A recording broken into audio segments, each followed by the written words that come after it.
hard art. I'm sorry.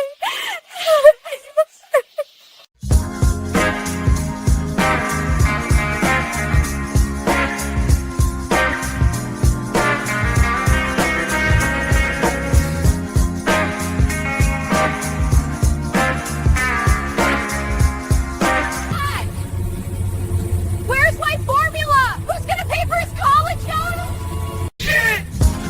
Hold on!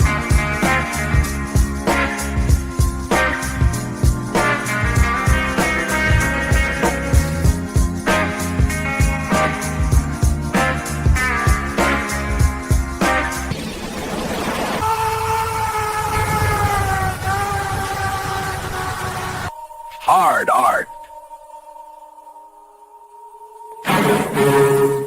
Woo! What's happening, guys? We're missing Sean here. All right, well, you know, it's nice knowing him. It's nice knowing him. You guys know. All right, we show up 11 o'clock every Wednesday night for this wonderful audience. Hell yeah. Hello, welcome. I love that intro that the black guys give the shout out for hard out. Makes me feel like they're on our side. You know? They are. Hope for the No, future. more than a feeling. Hard art. Yeah, they know. They're like, get out of here, Anyways. man. You know. Oh, what a week! Big things going on. I got a dog. I got a little puppy. Yeah, little- man. I got a little tiny wiener dog. Little black wiener. Someone's gonna clip that, make that gap. You know, Yeah. you're welcome. Mm. Yeah, what's his name? I missed it. What's the dog's name? It's a girl. Her name Okay. is Addie, Addie. Nice. That's the name that she had before we got her, so we didn't want to, you know. Can we just take a moment and really, Joe, you misgendered that dog. I did. I'm sorry. What? How did I do that? Wow. And just, Oh, yeah, you said guys, what's his- we need to what's be his more name? sensitive. We need to kind of first, not what's his name, what her name, what is the gender of this dog, and then you can proceed to the. Yeah, you made an assumption, dude. That's like, true. That's true. You I should can't never walk do that back ever. You know, Yeah. That's cancelable. your right fucking there. career's over. Damn. Yeah, I Fucking think regardless, over. should have named it either Max or Wolfie. You know, a little T2 throwback. You know, Wolfie. Yeah. Yeah, I well, hear Wolfie barking. she's a cute little wiener dog. She's down there right now. I think I've discovered today that she doesn't love us. You know, Oh, wow. I'm like, you know, that's kind of rough. She discovered our cat because now our cats are starting to mosey downstairs to where the dog is at. They were afraid and they stayed up there for like 2 days. And then the dog's like, "We love you. I love you. I love you. I'm like, I love you too, dog." And now she can give a Southern fuck. accent. She can give a fuck. When I come downstairs, she wants those cats. That's it. What's happening, Sean? What Yo. I threatened to fire you just a couple minutes ago. I don't want people to go, you did that behind Sean's back. No, I say it to your face. Say it to your face, Sean. Let I'm not afraid. I'm not scared. Hold on. I don't need these guys here, Sean. I'll say it right here. I almost fired you. You probably should have. That's a reference to the Yellow Flash drama that's going on right now. You guys Oh shit! I have not. I try not to pay attention as haven't, much as but- possible. But I want to Yeah. point out what you just said. Your wiener dog loves pussy more than you. Wait, That's wait, funny. that was the takeaway. Thank you for letting me get that joke out, John. Hey, Satan's joke writers are back. They are. They're in the house. Fonzie slid the note, sent the text. Here you go. Yeah. Lay this one There's down. a cat right behind Shane. John, you gotta This guy zoom in on that. now you know, thinks when- he has to sit on my chair arm all the time. So he's Mm. constantly been jumping up on stream. So you're just gonna have to ignore him. You're gonna have to ignore him. No. Yeah. Anyways, what was I talking about? What was going on here? Yellow Dog. Flash. I do No. not understand. Yellow this. Flash.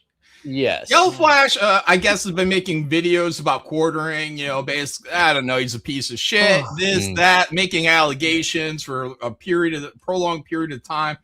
Quartering called one of his haters out that was not Yellow Flash. This guy couldn't, for a debate, and this guy couldn't do it. I don't know, his fucking oven was on or something, you know, iron. So he had to get home, couldn't do it. Yellow Flash accepted. And when Quartering was about to show up, as I understand it, like Yellow Flash invited fucking Bering and who else was it? Cody Dennison. Camel. Who's Bearing? Who's Bearing? Bearing is a commentator. He has a little cartoon bear head.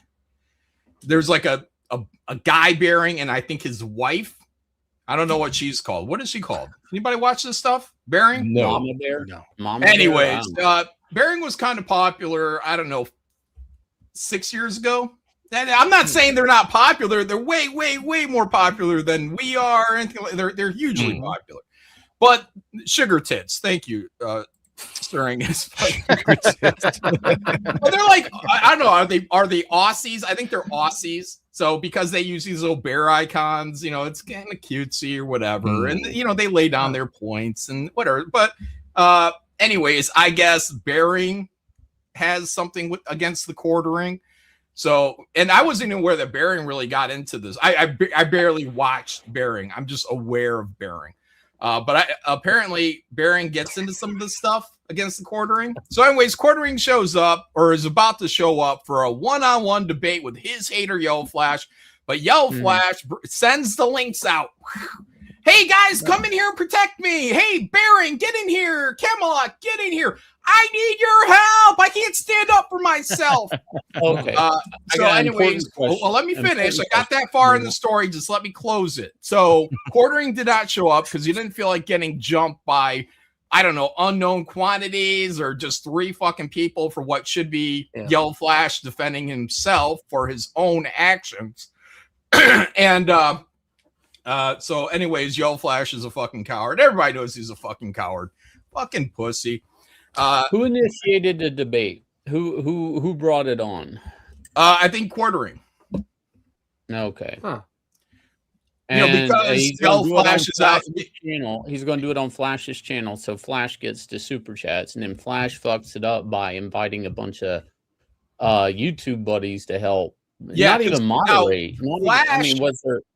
Flash is saying that he was already doing a stream today. He was doing a stream today to catch up on super chats from his last Flashcast. So that's why the stream was already set up. And quartering said, well, if you want to debate me, let's do it right now. Let's do it on this thing. So, Yellow Flash sends out the links. Hey, guys, get in here. Help me out. Help me take out quartering. And they showed up. Of course they would. It's a dog pile, And quartering backed out because he didn't want to get dogpiled. The end. That's it. Wow. So everyone's letting it known that Yellow Flash is a fucking pussy. Can't stand up for his own fucking words, comments, actions, his lies. Can't stand that kind of stuff. One-on-one's got to be. I hate when people have to jump in. Yeah. You can fight your own battles.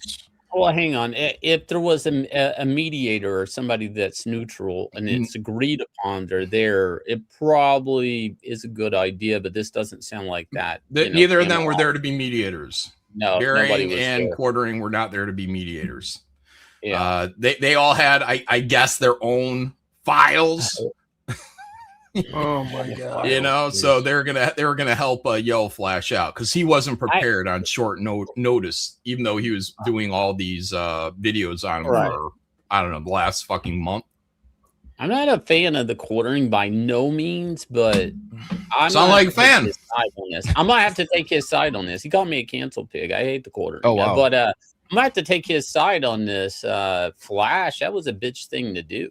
Yeah. Like, and I mean, if you hate him that much that you're pounding videos out on him, then you should be ready. He's well informed. He's presenting himself as the authority of information. Let me tell you what's going on with the quartering. That's what his videos are. Let me tell you what's going on with this guy. And then when this guy says, "Hey, let's have a debate," he says, I don't know anything. I don't know what's going on. I'm not prepared. What do you mean you're not prepared? Don't you make these videos?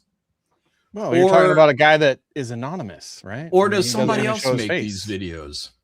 Well, I mean, yeah, he's anonymous, and then there's the other aspect of it too, which is that it's a great way to get attention to your channel without having to debate anybody. Is getting them to back out because you ambush them. Everybody tunes in to watch this thing, and it doesn't happen, and that's just you. Well, then you can play it as he backed out. So now you got more content. You go on, like, oh, you didn't have enough guts to come on here and actually debate me. Yeah, it's a whole game. All I gotta say is this kayfabe stuff. This kayfabe stuff is way better when someone gets thrown off a ladder. Okay, like if That's a good we aren't point. going to be throwing people off ladders, I'm over the kayfabe. I like that. Yeah. Woden Shot says Shane loves taking sides. He's in the news right now for taking a backside 3 years ago of a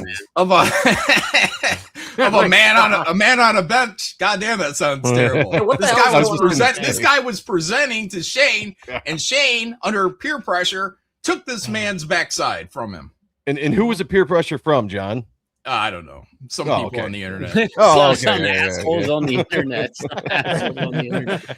Yeah. I don't know, man. Kelsey Shannon, that was his marker. So his fingerprints are all over that Sharpie. So like if I go down, Kelsey Shannon's going down with me. Yeah. Shane, give us a very quick version. Shane, give us a very quick version of that story. What happened? So a long time fan of the chat, the show of me on YouTube, said, "Hey Shane, wouldn't it be funny? Hey Shane, wouldn't it be funny if we do this bit and I pretend I'm drunk on the bench? Now you go over is that what it was? You live stream and you crawl over here, you motherfucker. You draw a pin right on my back." For the LOLs. Oh, Shane conspired with a. I was from told, the chat the whole time. Why do we know this? Okay, all right. I was told Well, he that changes committed a everything, felony Shane. I in didn't know 49 states. 49. Yeah. Yes. I can't. I Paul testified Revolt, against you. biggest psyop. Fuck that guy. I want to go again. If we're going to go here, let me go here. Do it. Fuck Paul. Okay. Fuck that guy. Fuck that. Okay. That he's a Canadian. All right. They have him. He comes over here. He's like, "Hey guys, comics game." He comes in here, very feminine, not a hair on his fucking head. I ain't trying to hold that against him. Canadian. We're talking about the election. He's trying to tell the whole chat, everybody, I don't know why you guys vote. Your vote doesn't matter. We didn't go to the moon. Well, why are we? What a fucking moron! Yeah, he goes, "Why are we sitting here with this cool show? Why are we sitting here with this cool show called Comicsgate Kings, where everybody pulls their campaign up and they go, let's play Fire tonight. And everybody gets backing. This doesn't work for me, guys, because I don't have a campaign. I'm Paul Revolt." And then eventually he goes, well, what if we could be making $200 or $300 for an hour, you know? And then what do? We turn that show upside down, make it into a draw stream because of that whining bitch. And I swear to God, he never showed up for one of them. Not one of them. Yeah. Wow. Not fucking one of them. He tried to one. fuck up our election. That's a foreign interest. He came on our streams and said, "Why even vote? Yeah. Wow. Trump can't win. Why even vote? If you guys don't see the psyop in this, I can't help you. Well, now that you pointed out, I guess I see the psyop. Thank you, Shane. Yeah. Rashamatara for 2 says Shane's chatter is as real as fake wife. So Shane, the other end of the story, I'm gonna devil's advocate this. What Paul Revolt said is he said Shane is a criminal. He committed battery on a stranger. Now he doesn't know that you actually worked this out with a chatter and built this whole thing up. Genius. And but he says what you did is you went up to a homeless man that was passed out on a bench in front of your hotel, and you drew a penis on his lower back, pointing towards his buttocks. I might be paraphrasing what Paul's point. I might be mixing that up with my own, but anyways, I believe that's what you drew. A penis going towards a dude's buttocks because the bare of his back was open as he was cuddled up, shaking on that bench. Freezing. Yeah. No, he looked very comfortable. And Paul said that Paul Roche said he was a homeless man because I guess a Wazmet's documentary says that the guy's a homeless man. I don't know. I guess that's what he says.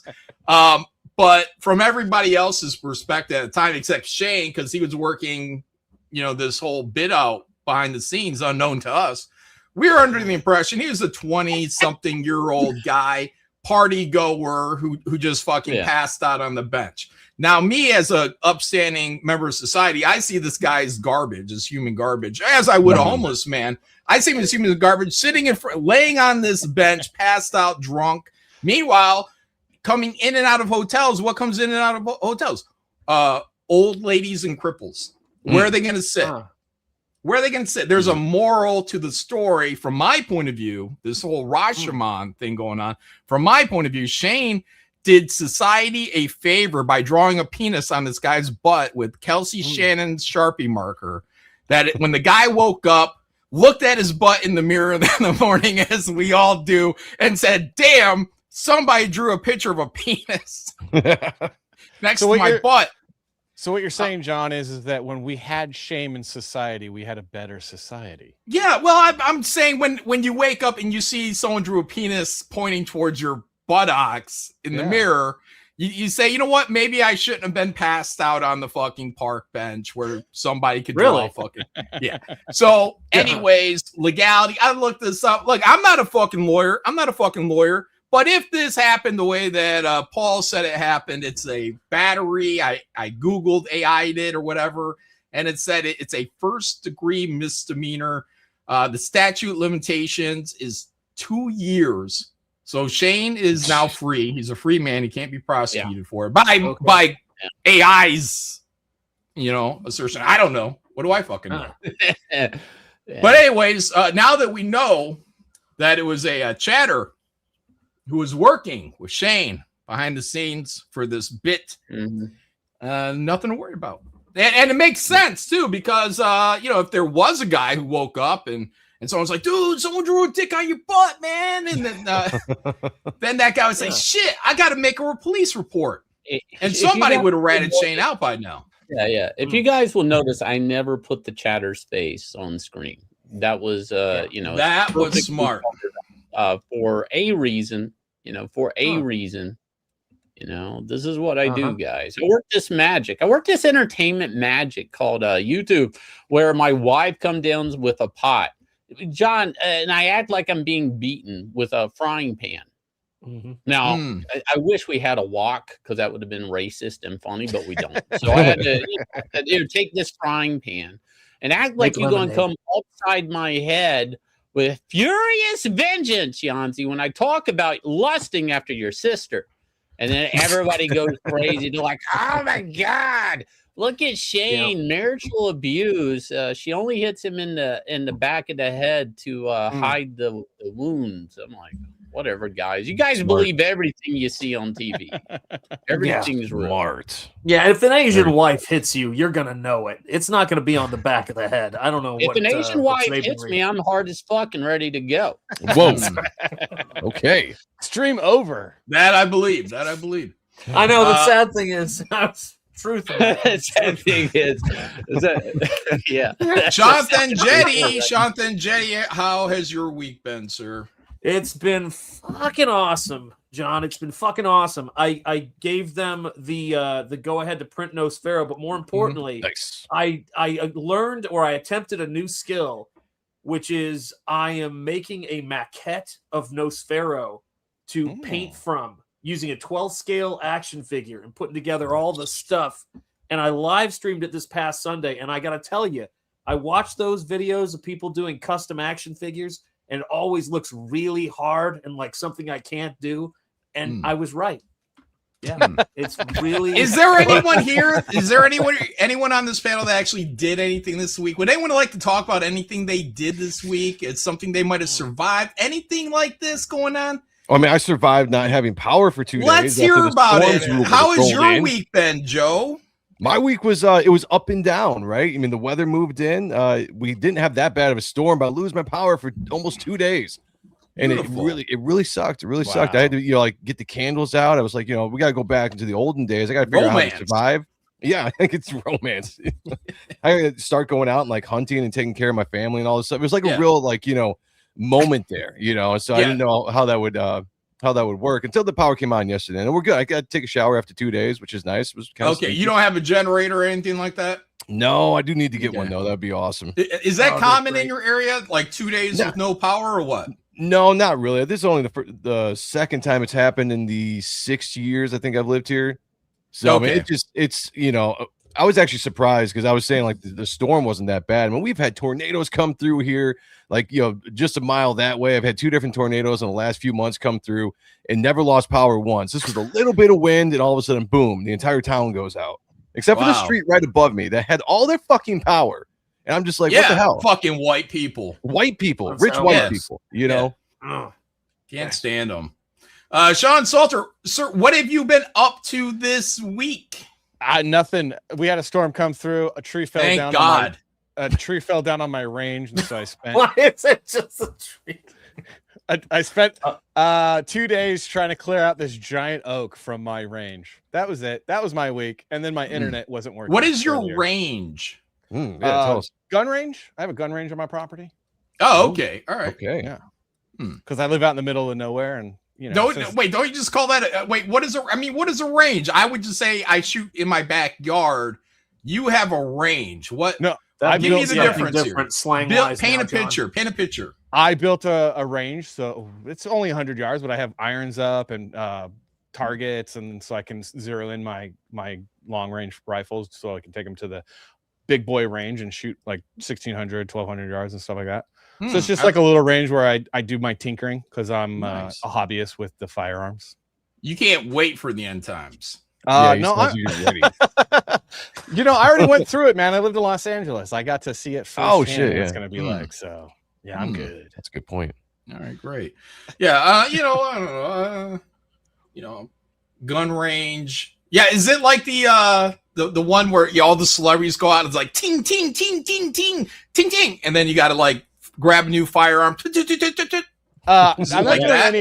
not doing any like 3-gun training. Yeah, like the John Wick training. I do a little bit of 2-gun, I guess, rifle and then pistol, and we have a little bit of a course on the property. Yeah. Go for it. Let's do it. Nice. You guys should all come down, man. We'll live times. We'll test do a live episode of Hard Art, and we'll just go through the course. I love it. That's right. Speaking of guns, look at this. Guns sounds so good. Yeah. Volume 2. Science Do Good Volume 2. Sign up on Indiegogo, please. We are going to be launching at the end of June. Very exciting book. It's going to be a little bit more action. We're going to crank it up actually a lot. It's science fiction meets American history, teenage Ben Franklin fighting artificial intelligence that's enslaving humanity, and he's fighting back. It's a lot of fun. You guys should check it out. There'll be more about the story later as we get closer to launching the campaign. But we're going to see basically Ben Franklin team up with some of America's greatest heroes. Hell yeah. Yeah, it'll be fun. All right. Let's do that. Lots of guns. All right, guys. I want to bring up this real quick. We got some stories here to talk about. We got a couple things to talk about here tonight. This thing popped up. Meet Deniz Camp, comic book writer for Marvel Comics and DC Comics. Deniz made a post expressing his sadness that Trump wasn't shot and killed by a wannabe assassin. What do you guys think about that? Missed like again, he said. Just another. Wait, is this guy in Michigan? Is he a Michigander? Is that a Michigan shirt? We don't claim him. We don't claim him if that's the case. Yeah, we're definitely not going after him, but that would be interesting if he is a Michigander. Look at his. That's a tremendous beard. Well, yeah, there's a lot of beards like that in Michigan now. That's like that guy. Who's that guy for Daily Wire that does? He's got the big Matt Walsh. Matt Walsh. That's Matt Walsh level. It does kind of look like that. Yeah. Surprised he's not on our side. Well, I guess the top though looks a little. Look at the hands. It's a little feminine there in the top. Yeah, those hands have never seen a hard day's worth of work, just like Matt Walsh. Oh wow. Yeah. Those are supple lady hands. Anyways, look at the class. He kind of has my glasses that I wore normally. These ones. Oh shit! Oh, it's kind of wow. Is he me? I don't know. Doesn't seem like I don't think I've ever seen you make that face. He's the vegan John Malin. Oh yeah, damn. Yeah, I know Sean. I got to lose some weight. I'm the same way. Reading between the lines. I got it. I'm fat. I know. I didn't say that. I said look at him. He looks like he would break in a windstorm. Oh, that beard is Persia coming back. Oh no, Oh, yeah. he's probably Iranian. Oh yeah, that makes all the sense in the He world. looks like a terrorist. Yeah, he does. I mean, of course, the response for all the libtards is going to be exactly this when the whole assassination attempt happened over what was that, Saturday? Does that happen Saturday? Yeah. And all these people come out and like, damn, missed again, and blah blah blah. It's a par for the course for these fags. You know? Yeah, remember who was it? Tenacious D, the other guitar player guy. Like he got his birthday wish, and he's like, next time, don't miss. And that was really heartbreaking because I like Tenacious D. You know? Yeah, I know. Yeah, and I'm just like, oh, come on. Yeah, it's good, funny music. I like Jack Black as far as that stuff goes. But yeah, like that kind of shit. It's like, come on. Like, to Jack Black's credit, he kind of ended Tenacious D supposedly because of that comment, and trying probably I guess not trying to divide his audience that fucking much, right? Or maybe he's a little patriotic. I don't fucking know. Even though I don't feel he needed to do that, he chose to do that. Okay, great, but he at least said, "Hey, dude, that's a little much for what we do over here." So I appreciate that about him. But so hopefully at some point they do water under the bridge. Are they back? Are they back together? Are they perform anymore? I don't know if they performed since then, to be honest with you. Because they don't go out all the time. They just kind of like whenever Jack Black's not doing the movies and stuff, then they put a tour together and they'll go out. But that was 2 years ago now, right? 2024 when that happened. Yeah, I don't know if they've been back out on the road since then. Yeah. That was 1 year past the statute of limitations for Shane's assault. That's true. Yeah, that's true. I'm sorry, battery. Assault and battery. So we're gonna time everything from Shane's point of freedom. Reset the clock. Sorry, Doc Brewski, member for 21 months. The notorious Shane Davis, the most infamous criminal of our time. Oh, he is, man. Like that's cred, though. That's a little bit of cred. Like you got a criminal record or non-criminal record now, Shane. So you're the bad boy. And I was thinking, but I'm just thinking also with that to kind of backtrack a bit. I'm like, God, like you think about what our rock stars have done, our rappers. These guys are out here breaking heavy fucking laws, allegedly, undercover. Especially you go back to the fucking 80s. If I did some time, I could actually get a rap album. I don't know. Dude, we could monetize the shit out of that too if you did actually go to jail. Shane, maybe you should turn yourself in and see if you can't. No, evidently I can. It passes community service. I can't. Yeah, maybe some community service. Be like, I know I did something wrong. Can I work the pound? For a day or something. Offense, damn it! Get out there and do it again. Can I clean up a cemetery? Yeah, that's literally what I did for community service. By the way, I had to go clean up a cemetery, and I think I had to work at a water treatment thing. And the water treatment thing also did the cemetery. That's what it was. I showed up at a water treatment thing, had to clean up a cemetery. I think we raked up some leaves or something, and I also had to work a pound, which is attached to like some of the criminal offices or something like that. So that's part of my real criminal record, Shane. When I was busted for shoplifting, and in order to expunge that from my record, so that wouldn't show up in my adult life, that was part of my whatever. What is a deal? Is that a deal? I don't know. My sentence. Yeah, you take the plea deal. You take the plea deal. Yeah. Would you get caught? Wait, what did you do again? Shoplifting. What were you stealing? Candy. Wow, pretty heavy-handed. It was a bag of Nestle Bunch and Crunch, but there was a whole thing that went on. They were supposed to notify me by mail. I didn't get the mail. I missed a court date. Eventually, I got arrested. Like, we got you, buddy. And I was like, oh no, I'm on a date with this chick and I got to go to jail. So I went to jail for a minute. That's Call right. me John. Went to jail for a minute. And then I don't know, I got bailed out or something? I don't fucking know. Anyway, so I had to do this whole little thing with the court. It got a little bit heavier, Shane. So because of the missed court date. And but in order to expunge it all, they ran me through the system. They ran me through it. I complained about it before. Because one of the other things they had me do, which I thought was complete bullshit, because I was cool through the whole process. I wasn't like screaming or shaking or any of this shit. And another thing that I had to do was anger management course. I'm like, what? That made me angry. I'm like, what the fuck? They ran me through the system, but I ended up with what is it? Anne Hathaway, Catwoman was trying to get the clean slate. Clean slate. I got the clean slate out of it, guys. But man, they ran me through the mill. Shane, how was it for you?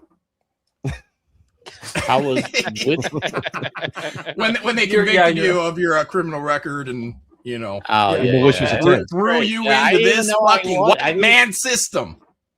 I didn't even know I was a criminal until Elasmat pointed that out. I thought I was just a criminal of a good time. I don't know how it feels. It feels the same. I didn't know I did anything that bad. I will say this, for a bunch of fucking Republican, conservative, comic book nerds, there is some pearl clutching going on around here. Oh my god! Hell yeah, there is. I've never seen it. I've never seen it, man, like this. I mean, I'm ready to be Me Too. Like Me Too me. I mean, it's Jane. happening. Hold on. Let me say this about Woden Shot because it's cool for me and not so cool for you. You said John's dating stories have epic story arcs. Shane's are more short, Seinfeld-esque absurdity. Short? Wait, Shane's are short? What do you mean? I've never heard a short story from Shane. Never. Wait a second. Ever. Too long. Yeah. Anyways, I had whatever. I had to do like community service when I was a kid because I was an asshole, man. Oh, I was. Oh, what? Criminal. What'd you do? Yeah. Paul Revoche was right. There was this kid that got on my fucking nerves. I just hated it. Oh shit. Also, everybody treated him nice because his parents died in a car accident. I was like, that bothered you. That bothered you that he got all that attention. Shane's like not on my watch. Piece of shit. Yeah. He had a stupid name. It was like Wanger or something like that. Oh, come on. It was really something stupid. It was something stupid, and I hated that kid. And he lived with his brother, who had a really cool Camaro with T-top. Look at Shane, jealous mother. I was just going to say that's sounding too good so far. I just want you to know I hated this kid. Can you tell us a reason to hate him, like other than the he fact did a lot that his of family charity died? His brother had a cool car. All the girls were like, he's cool. His parents died in a savage car accident. And now he lives with his cool brother with a mullet and a trailer and a Camaro. And I'm like, fuck that kid. I'm like, fuck. Look, he's mopping up all the pussy, John. Okay. Yeah. So you had to set him straight. Like a fucking biscuit and gravy. He's mopping that pussy up, John. None of it. Yeah. None of it for me. And he wasn't giving you the time of day. Yeah. So I was like, I'm going to go egg his house. Oh, there you go. Yeah. And I was like, it's Halloween. I'm gonna go egg the shit out of his brother's Camaro. His friend. Shane, what the hell's wrong with you? Me and my friend, and they're like, Wait, let's do it. And I was like, wait, there's more. I said, wait, there's one more thing we could do. And I went up under the sink and I found some plumber's glue. So we went out there and we egged the shit out of this car. I got whipped cheese. I put all in the seats, like, cracker cheese. I was like, in the seats of this thing, because an asshole didn't lock the doors. And then I take the plumber's glue and I go up to the trailer doors and I glue the fucking door shut, John. I glued the fucking door shut. Woo! Shane, how old were you? 28? Wow. Yeah, 28. I was like 13. I was 13. I was a rebel. I was like, I'm gonna get the pussy now because I'm a badass. Yeah. Wait, did he grab you though afterwards? And it turned out he's one of your friends. He put your shit on my house, man. You put shit on my house. Yeah. So I went to school, and keep in mind, I did it. I did this with my other two buddies, which were twins. Okay, they were twins. Yeah. Okay. Were they identical? Important that you just know my two friends are twins. Yeah. And the cops show up, and all of a sudden, when the twins is like, "Oh man, they're coming after us! You can't do that. I can't go to whatever. I can't get another crime." Like they were always getting in trouble, whatever it is. They're like, "I can't go to juvie. I can't get busted again. They'll take me away." All of this shit, and they're like, "It's fine, guys. It's fine." And I stood up in front of all the girls in class. I was like, "I'm going to go to the principal's office and confess."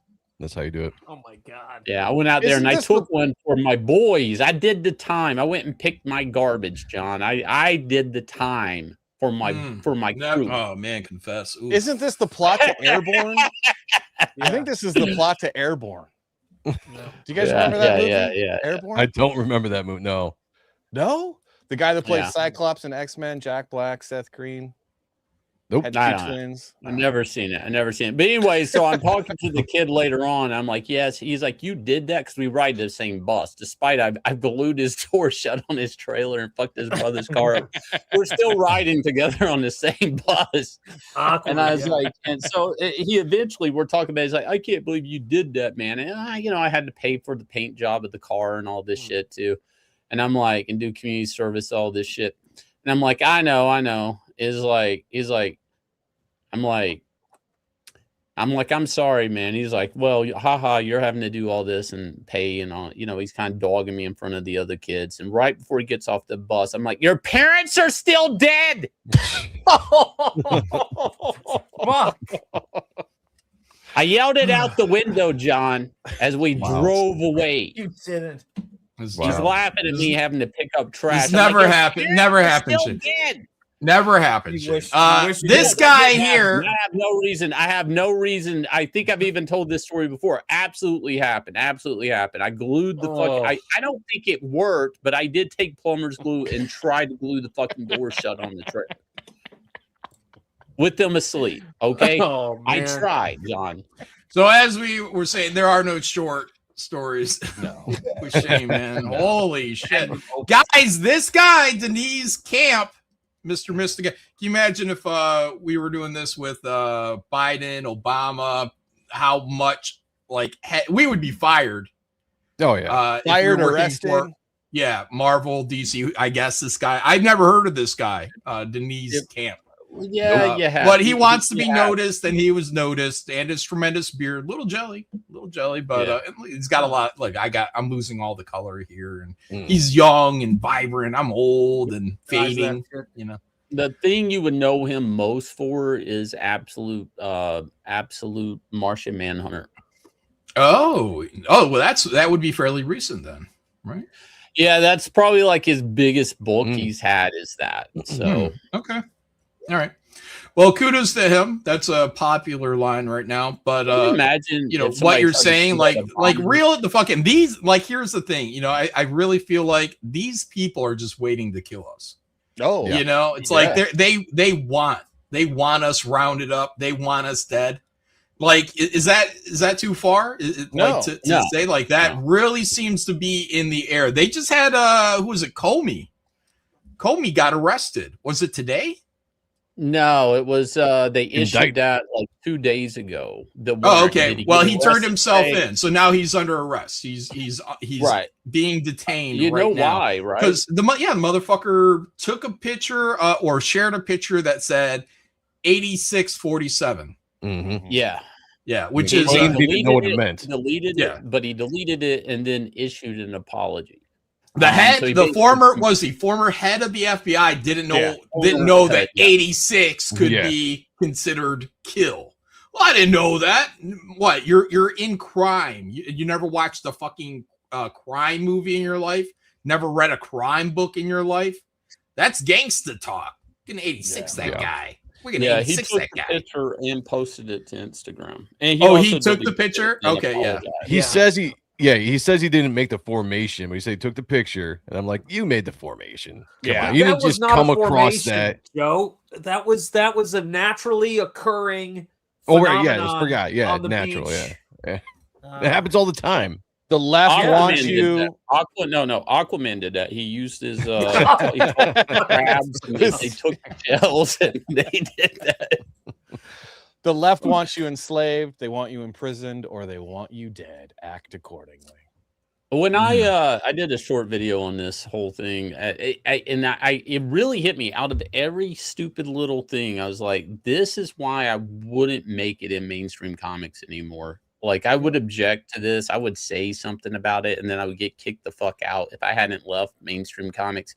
It's crazy. It's like, it really occurred to me. I was like, I wasn't gonna. Who's gonna make it in mainstream comics?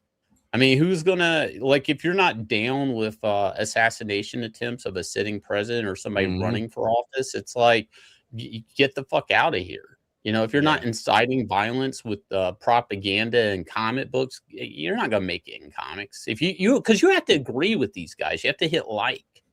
Look, you know? I don't want it. Look, I don't want it to happen, but if Trump decided and said, hey, we are under attack, I believe history could be written to show the evidence of what these politicians are saying, what the left is saying, and history could show that, yes, there is a case that they were planning to kill us. They were planning to kill us.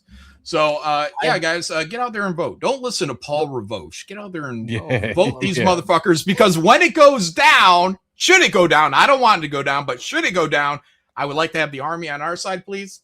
Yeah, I agree. Let's do it. I also say train and buy lots of brass. Get a range. Do you range? Do you ride? Do you do all the things? Get that fucking range going on. That's right. My backyard is like 20 feet deep, so I can't. Yeah, right. It's kind of hard in my area too, but yeah. But all right, let's talk about next thing here. Before we switch, I want to show you. This has to do with that. Because you have to remember there was the Gretchen thing before, right? Whitmer? Red Hood, Gretchen Felker Martin. Oh, I was gonna say, yeah. What? The writer of Red Hood that okay, got kicked off for celebrating. So this goes in with the Mist Again, the Dennis Camp thing, right? So Gretchen, this is, I think, on Blue Sky. Wow, I assume he'll probably he'll be promptly fired, and his latest DC comics will all be pulled in pulp, because that happened to them over the Charlie Kirk thing. Remember? They pulled a Red Hood and everything. That's right. They wouldn't print 3 other issues. The artist actually was selling the original artwork from it. There were 3 issues of that drawn that never will print. And then, hang on, let me take a big sip of water and open Whipping Girl to my bookmark page. So they're over here. I like the Whipping Girl thing because this is a trans dude. Like, this is a guy pretending to be a woman. Yeah. So the left are now like, it's funny. They're like kind of, I don't know, nipping at one another. Like, why didn't he get fired for his joke when I made a joke? You know, it's like they want everybody. It's like they're literally sitting back. They're sitting back watching one another make these jokes and seeing who gets the most likes. You know, these people are crazy. Well, I think they're always waiting in the wings, trying to see who's the low hanging fruit that they can get chopped, so that they can, spring over them, jump over them. That's how it was, at least in the industry I worked in. You'd always have people just waiting for someone to fuck up and then be like, "Oh, look, see what they did? Like, yeah, they should get fired, right? They should get fired, right?"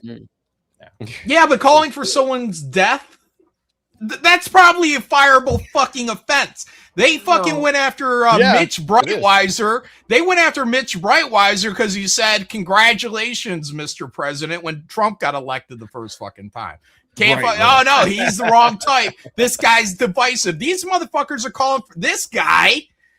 Wants death. He wants the president of the United States to be killed. I think that's a fireable fucking offense. I thought that our service. Share my screen. Come on. Yeah, but you know that Gretchen guy agrees with him. That's the funny thing. This is all over a game of darts, guys. He was only talking about darts. This sounds like this guy. This guy's the same kind of guy that would say that a homeless man was actually a plant. Fucking game of darts. Fucking hell. Yeah, likely. Yeah, it's just a game of darts, bro. Yeah, that's all it was. They got he was panicking too. He was like, "Oh shit, how can I spin this? Oh crap, I'm gonna get fired. Who? God, they Shane don't really or care, man. Denise? What's Yeah, his name? Shane. Yeah. Yeah. Yeah, dude, I this is liked, crazy. He's got like over 500,000 views on this stupid tweet. Jeez. Yeah. All the attention in the world. Yep. the All the Views with nickels, engagement. he'd be rich. Yep. Let's see what DC does. It was that Probably Gretchen nothing. person working for DC. They Yeah. were They when they lose were their doing the job Red with. Hood. Until Red they Hood, celebrated okay. Charlie Kirk's assassination. They Great, were yeah. working for DC, and now, Yeah. and that one's interesting. Not to go back on it, but DC didn't fire them. It was actually an executive of Warner Brothers that called them up, asking them to make an apology, and they wouldn't. And Warner Brothers fired them. Not even DC Comics. And this is, I talk about this in my short video, but there is a bigger problem at DC Comics. It's not the freelancers. It's somewhere in editorial. Because Yeah, all I've of been these saying this for people are being hired. years. No, but For they're being years. hired for their politics, not Yeah. for being the best writer. And this is Right. why, I mean, it's funny. You would think, like, after the Gretchen thing, that like they would just know. I'm not going to go out there and say, oh, they missed, boo-hoo. Like, they know. That's why he crafted it the way he did, was in every reaction he's gotten. He will get a career boost because all libs of TikTok went after him. Like, he will get a boost because he has deniability. You know, he's able to say, no, it was a game of darts. And when he first said it was a game of darts, he actually took a stock image of a dartboard with darts missing from the internet and posted it. Motherfucker doesn't even own a dartboard. You know, I've never played one in the day in his life. He didn't even know where to go in town. He's like, "What bar has darts? I have no idea." what bar? Yeah. Yeah, so it is what it is. I mean, but that whole thing, I was like, yeah, man, I don't know if comics wasn't. I don't even know how does somebody work in comics today? You know, how do you even do that? Get as close to the fucking line as possible without saying you're gonna kill somebody or celebrate a political rival's death. I'd say if you can not do those things, you can probably stay in there and talk all the mad shit you want about fucking conservatives. They'll be fine with that. So this is a bigger conversation, but think about it. Like, so at least 50%, you have to go at least 50% of the country likes Trump, right? You have to say that. It's a coin toss. Let's just say 50-50, maybe more, maybe less, but Maybe you just go 50-50 for the sake of selling entertainment, because you're asking people to spend like $5 or more a comic now, right? Marvel's new price point is like $4.99. So you're asking people to buy your book 12 times a year. I mean, why would you want to shit on half of your customer base? Because they're true believers. Yeah, I know, but at some point, They're like, idiots. the business sense of this is so goddamn retarded. It's not about business. Nope. It's about politics. It's about getting your rivals. That's it. They're activists. Yes, It's a religion. I get that, but they're actually getting ready to go out of business. I mean, literally out of business. You got Dan Slott crying, we don't have a Spider-Man #6, guys. Please order my book 2 and 3. I mean, it's rubber's hitting the road on this. And it's one thing if they were doing this shit back in 2015, 2016, coming out of like big events like Blackest Night, Civil War, where, they were selling a hell of a lot better than they are now. But there's really only one book that's selling well. And it's Absolute Batman. And it's like, you guys just don't have like good book. They don't have the actual money in the industry to play around like this. Guys, go check out Absolute Batman. Just did a members only review stream on it last night by myself, no friends. Oh no! Gave that book an 8 out of 10. It's red hot, too hot for TV, guys. Well, I didn't have any powers. That's my excuse. All right. Yeah, I didn't know about it. I haven't read also it. didn't read it. I haven't read it. I had From plans. what I've read, I've liked it. I'll say that. Issue 1. That's Yeah. what I read. I hadn't read it, but I know Shane wanted to get in there and talk about the fight scenes, so I was actually disappointed. Oh yeah, that was exactly one to get into. Yeah, he was. I saying saw that part, John. I am thoroughly disappointed in you. Malin did an excellent stream. Thank you, Comic Books and Cahoots. There you go. It's true. Everybody loved it. Everybody loved it. Rashomon for 2, Shane's chatter is as real as fake wife. Rashomon for 2, Shane is in witness protection, snitched on Kelsey. Yeah, with that fucking marker. Syringus Fungus for 2, have you seen Transformers 1, John? I wasn't shit. It wasn't shit. It wasn't shit. It wasn't. It's like, okay. All right. No, is that the one with Alita? No, wait. No, that's the movie, right? Alita one's in it. It's the in the CG movie animated. It's a CG animated movie they did a few years back, and it's okay. Orion Pax, yeah. Huh. Yeah. It basically starts off with Megatron and Orion Pax as buddies or miners. Like literally, they're mining for energy. Like kids? Mining for Energon. Oh, miners. Oh, okay. Yeah. Actual miners. Yeah. You got to emphasize the E. Yeah. So, and then you get to see how Orion Pax becomes Optimus, which it's different than the cartoon and Megatron, because they start off as best friends, and then at the end of the movie, they're mortal enemies. It's really it's worth a watch. Have your expectations down low, and you'll like it. It starts off very lighthearted at the beginning. But once you get to the end, it's brutal. Like they're at each other's throats trying to kill one another. So it gets dark at the end. What's cool about it is you actually get to see why. Why'd you say, Sean, Comicsgate? Yeah, just like I just was thinking. I see the parallel there. You start out as friends, and then all of a sudden, you're turning people into Florida State Police. You know what I'm saying? So true. Yeah. How does that work? Does that line work at the bars with the ladies? Hey, look, don't have a lot of expectations. What are you doing? Yeah. What are you in here if you have low expectations for tonight, you'll be pleasantly surprised. Exactly right. Yeah. If you start thinking to yourself now. It starts off goofy kid shit because it is a kid's movie. But towards the end, they're like energy acts, cutting each other's body parts off. I mean, it explains why Starscream has like his voice is all fucked up. It's explained in here because when Megatron fights him for power, he actually crushes his throat and fucks his voice up. So he gets that whiny voice. There's some really badass shit in it, but it's at the end. It's like I'd almost skip past the first hour of it, and then it gets cool. Like you have to get past the first hour of it, and it's good. All right, great. So should I only watch if it's free, or do I buy it? Yeah, if it's I wouldn't pay money. Or what? What am I doing? Isn't the animation kind of like wonky? You have to understand they were trying to make a family kids movie with this, but then at the end it goes good, really cool and badass, and they're trying to kill one another. What's cool about the movie is you see two friends become mortal enemies. That's it. That's what's cool about the movie. Yeah. Well, I mean, like, that's okay to go dark. I mean, that's what old Disney did. Shit, moms were dying left and right. I know. Yeah. Sad. No, but like Megatron's like executing Sentinel Prime, which he's a character in this, in front of the whole city of Cybertron. Like he's just like, I'm killing this motherfucker in front of everybody. It's really, it gets dark. Wait, he says that in a kid's movie? Yes, yeah, exact line.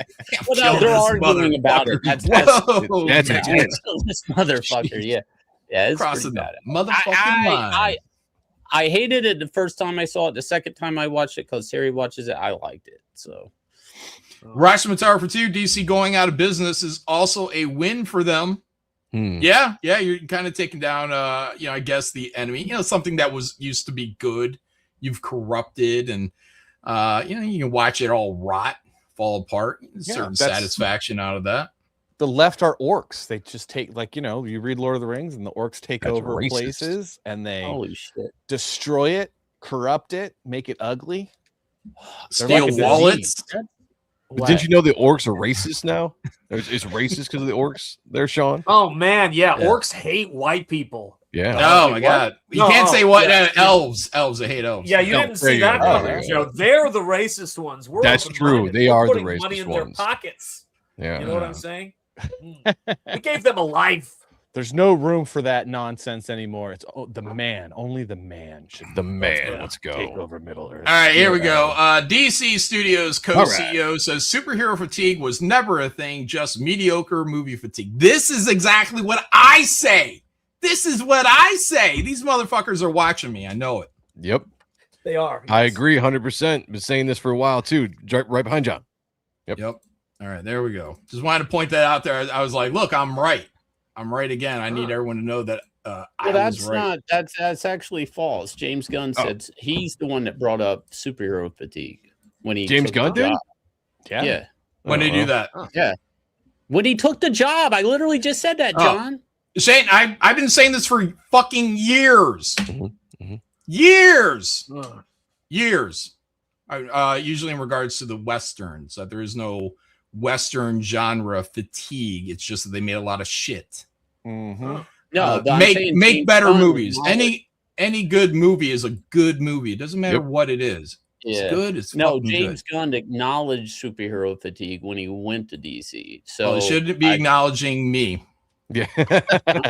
James Gunn should acknowledge you, I guess. Yes. I've always said, like, if the movies are good, there will never be fatigue when it comes to superhero movies because it's just they're fun movies, they're good movies. If they're good, they'll be good. It's the fact that they've been bad for the last how many years now since Endgame really happened? Decade. Okay, yeah, like almost a decade. That's crazy. That's why there's fatigue because they've been bad fucking movies, not because they're superhero movies. What Quadrophenia? What was that? At the third Ant-Man movie? What was it? Quantumania. That's what it was. Quantumania. Yeah, that was bad. Shang-Chi. That was bad. Garbage. Yeah, I don't know. I'm in the middle on this because it was like when they fired that guy from Marvel production art, whatever. Like, I don't know. The guy used to start off at Extreme Andy something. I don't know. It doesn't matter. When he said he worked there for 16 years and they made 40 movies, I was like, holy fuck. And like, I didn't realize how many Marvel movies and TV shows that they had pumped out. And I was like, because I don't keep count. Like, I don't have like a card that they punch every time I go to the fucking movie to watch a new Marvel movie. Right. And I'm like, that is just like, that's a lot in a short amount of time. Like, I don't know if we get like that many sci-fi, like shoot 'em up sci-fi movies like that many years. I don't know. It's been very dense, the superhero stuff. When you get a genre that's exciting, less of it. I could use less of it. They did saturate. I think they saw a couple of movies doing really well, and they just got excited, saturated the market. I mean, also then with all the hiring that Disney was doing for the movies, it was like you created a beast to create, all these really good movies, but now you got to keep these people employed, which is what they don't like to lay people off because it always looks bad. It's never good for press. And so you got to keep feeding the beast. And it was just like, they oversaturated the market big time. You could have the exact same amount of movies that came out, but were good and nobody would be tired of them if they were all really good. I watched every Marvel movie, even the bad ones. I went to no bullshit. I went and watched Captain Marvel in theaters. I don't know why. I was a junkie. It was in between. I was watching every Marvel movie, even the Ant-Man ones. Because I'm a big Marvel fan. The fucking second they started putting shit on Disney Plus, that I have to now go watch a whole other show. I think I'm done. You guys are asking too much of me time-wise. I don't have the time for this.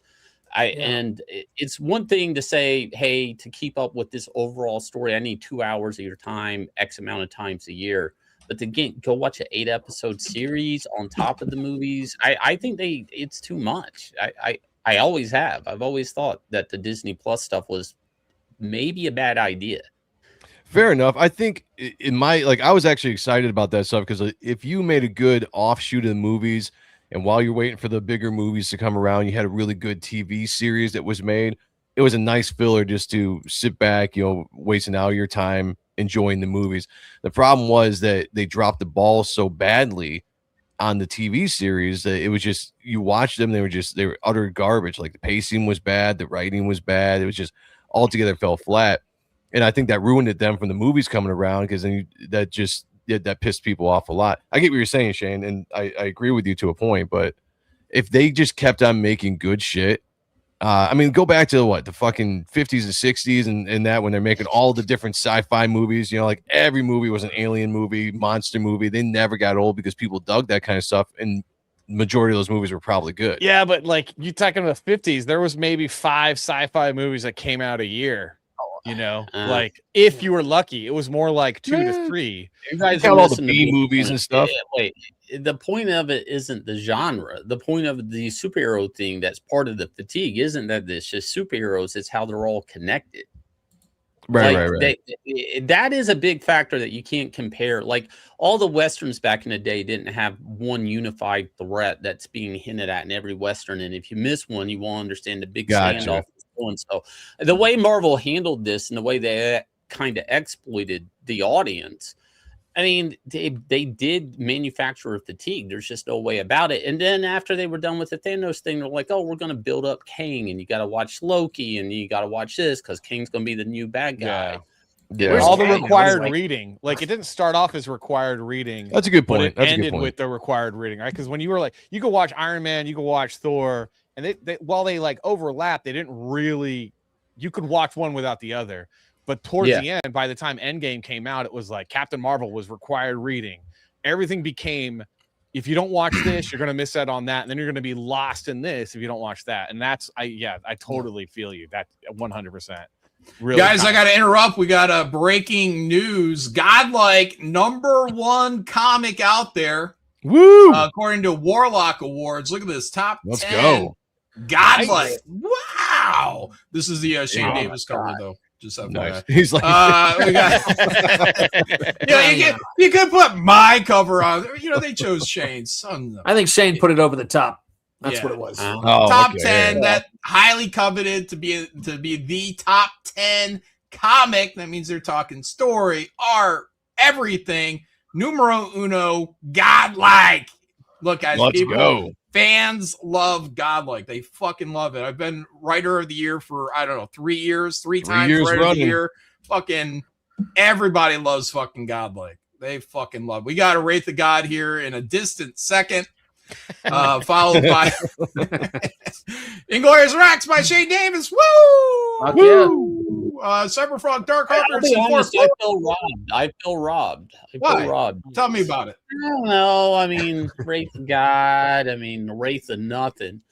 God, like, you know, Inglorious Rex, like, you know. Oh, like, Shane's saying that because we are in a conservative movement, there are 2 titles with the word God in there. And it's probably getting a little favoritism. A little bit of favoritism from these conservatives.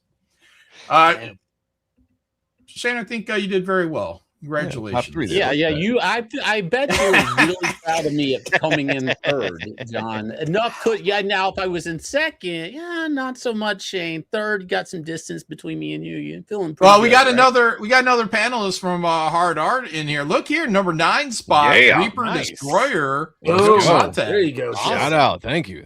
Beautiful. So look at Shane complaining. He can't even be thankful. It's like me and Shant aren't even represented. We're just right. I'm telling you, Shane's just this like ungrateful jerk. Yeah, dude. Like I've never heard anyone so miserable. Let me run up and down the street, Sean, and go, guys. I'm number 3. Yay. Nobody's gonna give a fuck. No, Shane. Shane, that is not true. If you ran up and down the street saying I'm number 3, they'd go, Shane Davis, that smug motherfucker. We have to make a documentary now. That's what they do. What we got here? What is this? Yeah, your cover for Reaper Destroyer issue 2 coming out May 15th. By the way, guys, mark your calendar. Come out and back that fucker. Made the Warlock cover. Look at that. John Malin's art there. Look at that. Nice. Guys, everything's turning Beautifully up done. Beautifully done. Everything's turning up Balin. You guys are the best. You guys go out there, support the Warlock Awards on my behalf. Appreciate all of you for going out there. You guys know what's fucking cool. The rule of cool. Support it on my behalf. Let's do that next month. Let's support it on my behalf and put me in number 1. Hold on. Let's go over here for a second. What do we got here? Top 10 cover artists. We'll share this. Wow. Hold on. I got to bring that back up. Here we go. Look at this, guys. Top 10 cover artists. Dale Keough, number 1. The King. Look who's in number 2. Shannon, I'm happy to be number 2 behind Dale Keough. I'll accept my defeat behind Dale Keough. Number 2 cover artist of all time, John Malin. Of all time. Reaper Destroyer. Yes. I think it's Reaper just this Destroyer. month. Sure. Yeah. Joe Sontag's title, guys. That's Love the it. one they just mocked up. Beautiful work Yeah, there. very cool. Love Being seeing recognized. Followed with a Black Riding Hood cover by, Ethan. Yeah, man. I thought Nice. third place, I was like, it's Shane.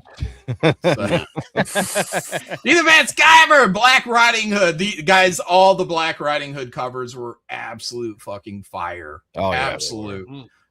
And then look here, down in fourth place. Top five. Shane Davis. Top five. Shane Davis. Yeah, Woo! Where's my cover? Where's my Black Riding Hood cover? I did a pretty good one. It's not in here. The I hell? feel like it could have took one of these spots. Huh. Yeah. Oh look, Dale and I drew the same thing.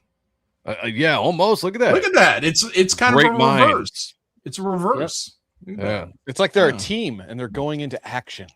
It looked Yeah. Oh, dude. Yeah. It's good. Oh, and the oranges, kind of similar. Speed liney background. Look at that. Mhm. I'm a crook. Well, that's obviously not on the record anymore, John. You're Yeah. not a- that's been removed. Anyways, great covers by all. We got Billy Tucci here in fifth, Yeah. Matt Martin in Yeah, sixth, seventh, That's Aaron a good Lopresti. Dan Lawless, that's a pretty cool cover by Dan Lawless. I saw that recently, all that Yeah. red back Nice. there. Oh, and he drew a background. This guy never draws backgrounds. He tried. He tried. Put in the work. Oh man. Vasilis Lolos for ninth place. What book is that? Oh, Super Spies. Killers. Super. Yeah. Okay. Yeah. And Peter Gilmore. Shout out to Peter. Fuck yeah. Shout out my ninja Peter.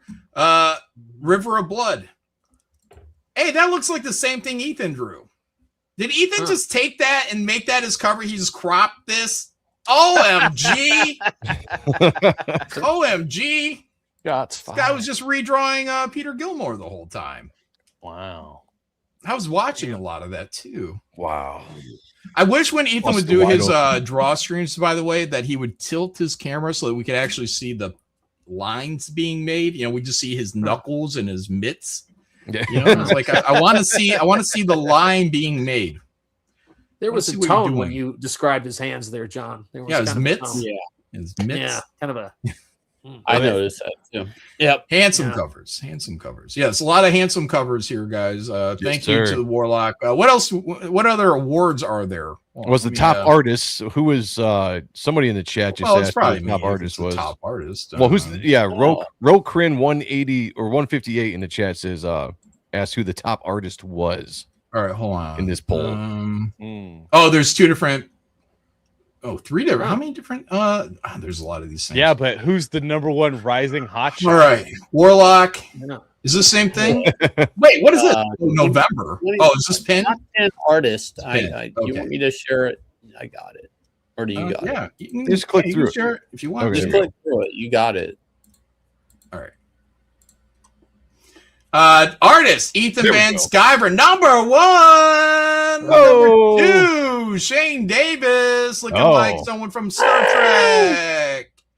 Number three.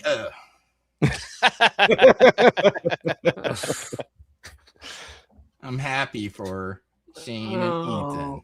Yeah. No. Happy for them. I'm keeping my 10 spot that I've had now for months. So shout out to everybody who keeps voting me and keep Look me at narrowly in Joe the- Sontag. narrowly in All the top way 10. down Thank at the you. bottom. Yeah. Yeah. Damn. Last one picked. Last place. Yeah. If you're not first, you're last. Is that's what I say. Yeah, let's we're all let's see who we beat here. Aaron Lopresti at 4, Billy Tucci at 5, Graham Nolan at 6, Matt Martin at 7, Vasilis Lolos is at 8. Alan Goldman is in. Yeah. I don't know if he was on here before. Alan Goldman, Hey, 9. Shout. He's the threat. He's Right a on. threat, Yeah, guys. he's I'll a tell you He's great that. coming up the board. Gotta take him out. Yeah. All right, writer. Who's up? Top 10 writers of all time. Number 1, John Malin.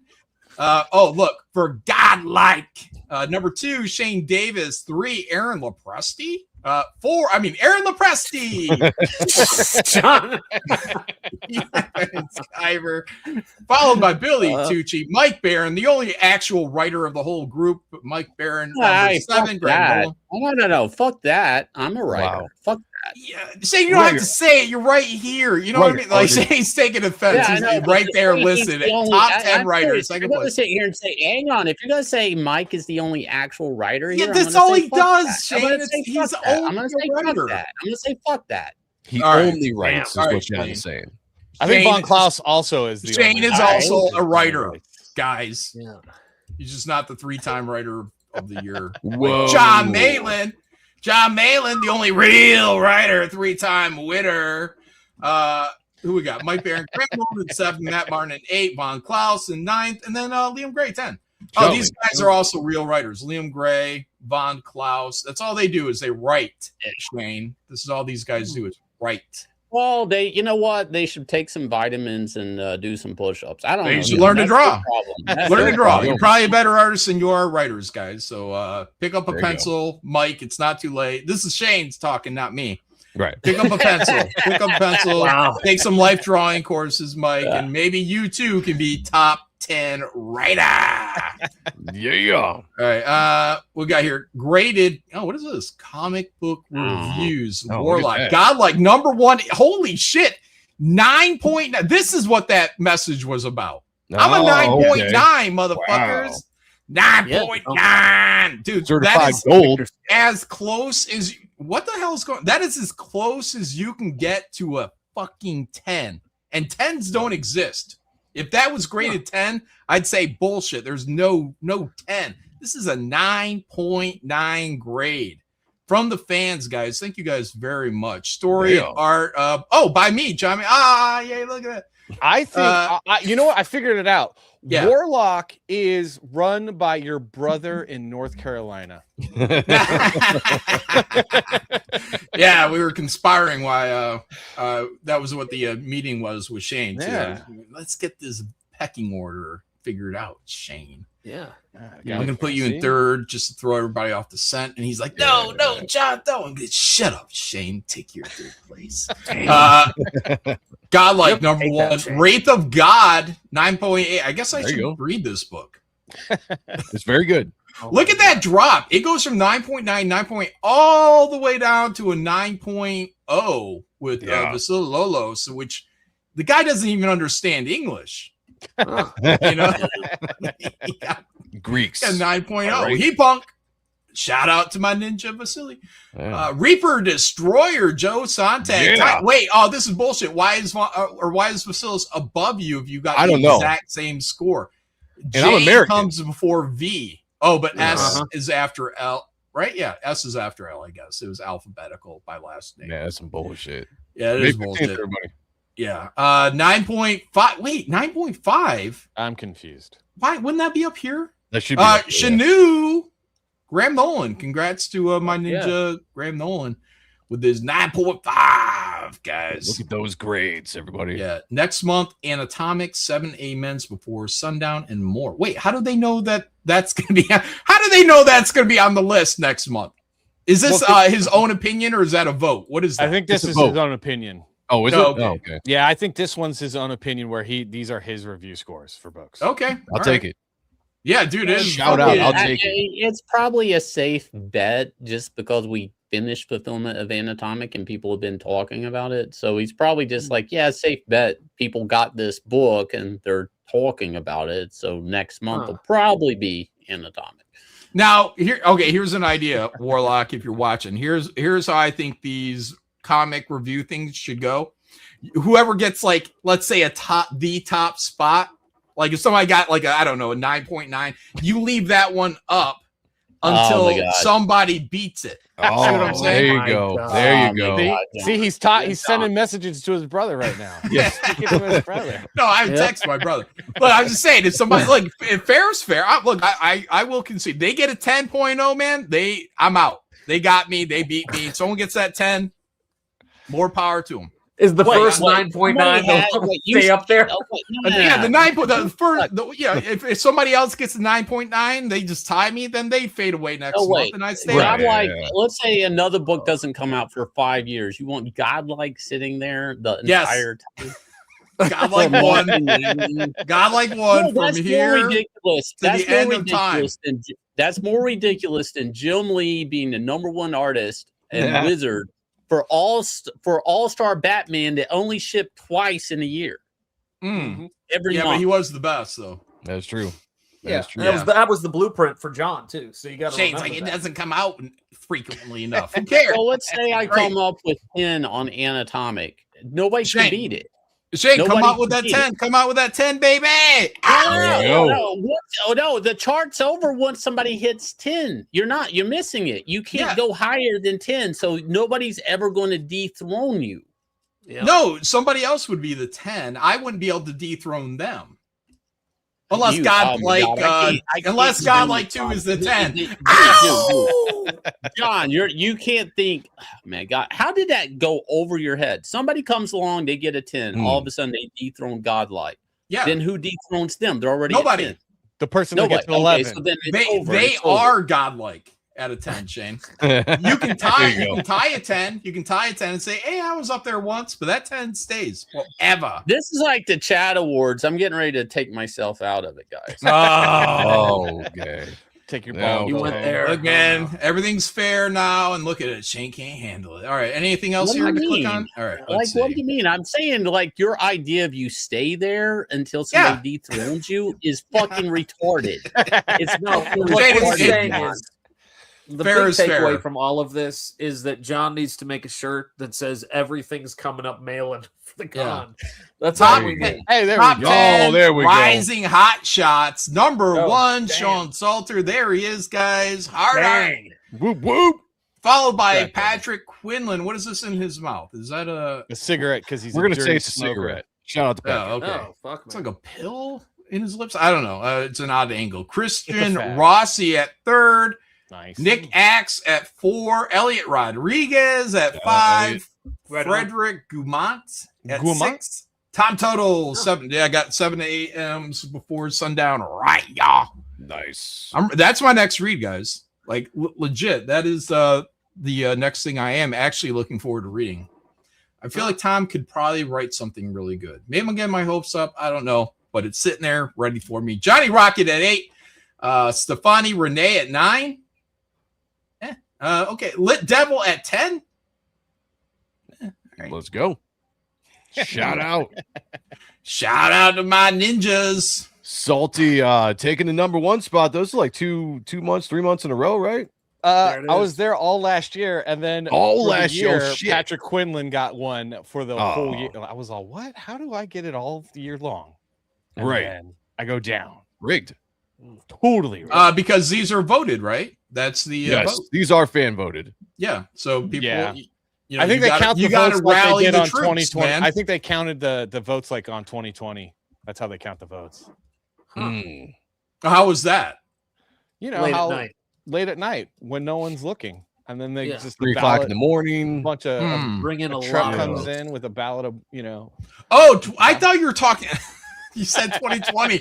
I'm thinking like the fucking TV show. I'm like, Oh. what? What? John, now come on Yeah. now. the 2020 Oh, is that election. been- You know that Is that graph still that on went. air? I was like, I remember something about 2020. Is Barbara there Walters, some kind of you know, weird Hugh voting Downs. process going on that show? Dude, All right. who watches Anyways, that? congrats to those guys. Hot picks, pre-order funding now. River of Blood. That is now. Is that Quinlan's book? Yes. Yeah, that's Quinlan's book. All right, Quinlan, and is Peter Gilmore doing all the interiors? All the yeah, I interiors. believe so. It looks fantastic. That book looks awesome. Everyone should go back and unfund my comic. Dude, Gilmore is crushing it. That's a good cover. I like the cover. Yeah. How giant Yeah. pumpkin head is there, and how small this guy is. Pumpkinhead. Yeah, Oh, I'm sorry. River of Blood. I don't know It what does- his name is. You know that guy. Yeah, it And looks how like little, but Pumpkinhead, that's a yeah. good stance on the little Yeah, it's guy good. here, It is and a good Pumpkinhead stance. looks fucking freaky as fuck. That's good shit. Good stuff. Yeah. Super Killers out there. Look, Reaper Destroyer Yes. and Terror in the Oh. Trenches. Von Klaus, Let's go. guys. There's a May 15th. part 2 coming out, right? For Terror in the Yeah. Trenches. Yeah, I think it's Yeah. I'm not sure the date, but yeah, it's coming out. Mhm. But Yeah, the important thing is Reaper Destroyer issue 2, May 15th. Mark your calendars, be there. It's coming up. Oh yeah, it's coming up, guys. Yeah. Like Couple 2 weeks. weeks. 2 Yeah. weeks. 2 weeks. 2 weeks. Is it okay? 2 hours ago, so this is recent. Top 10 show entertainer. Number 1, Shane Davis. Shane, you got number 1. Woo! Taking the number 1 spot. Everybody loves Shane. Shane. Woo!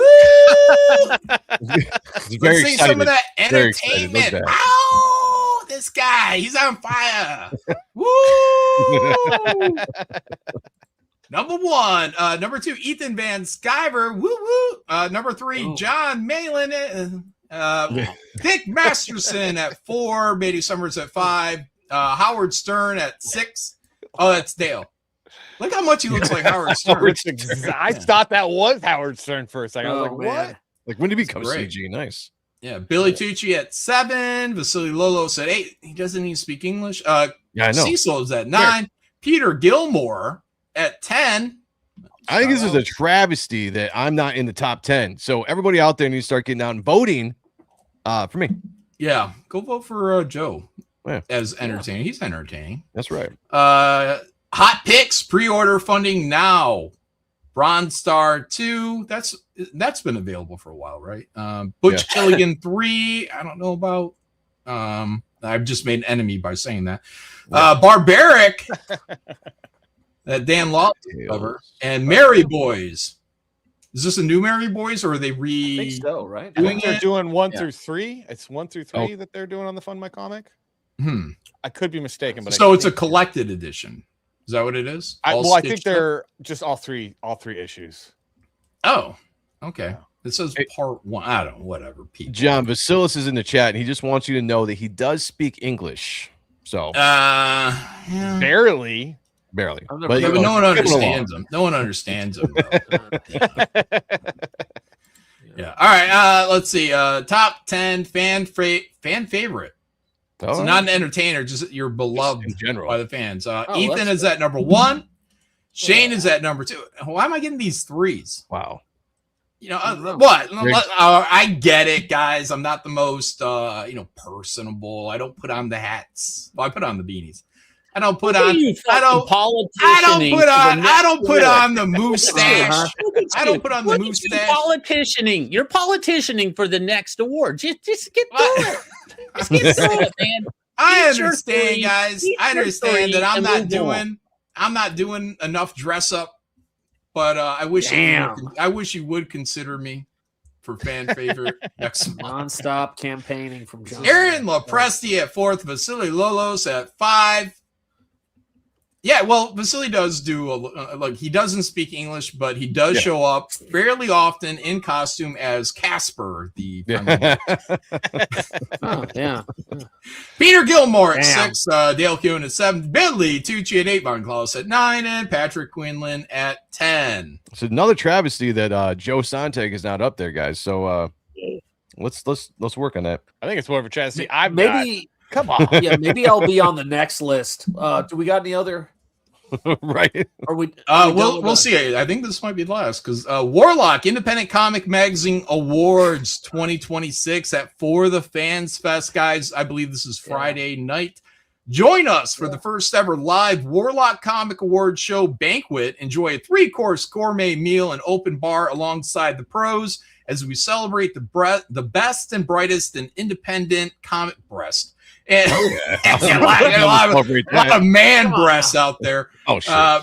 The best and brightest in independent comics as chosen by you, the fans. Secure your fan award event pass now. Fundmycomic.com. Mods, please share the link to the campaign for Fund My Comics, guys. You can go over there. You can buy a ticket, which will give you access to that or whatever package you want to get.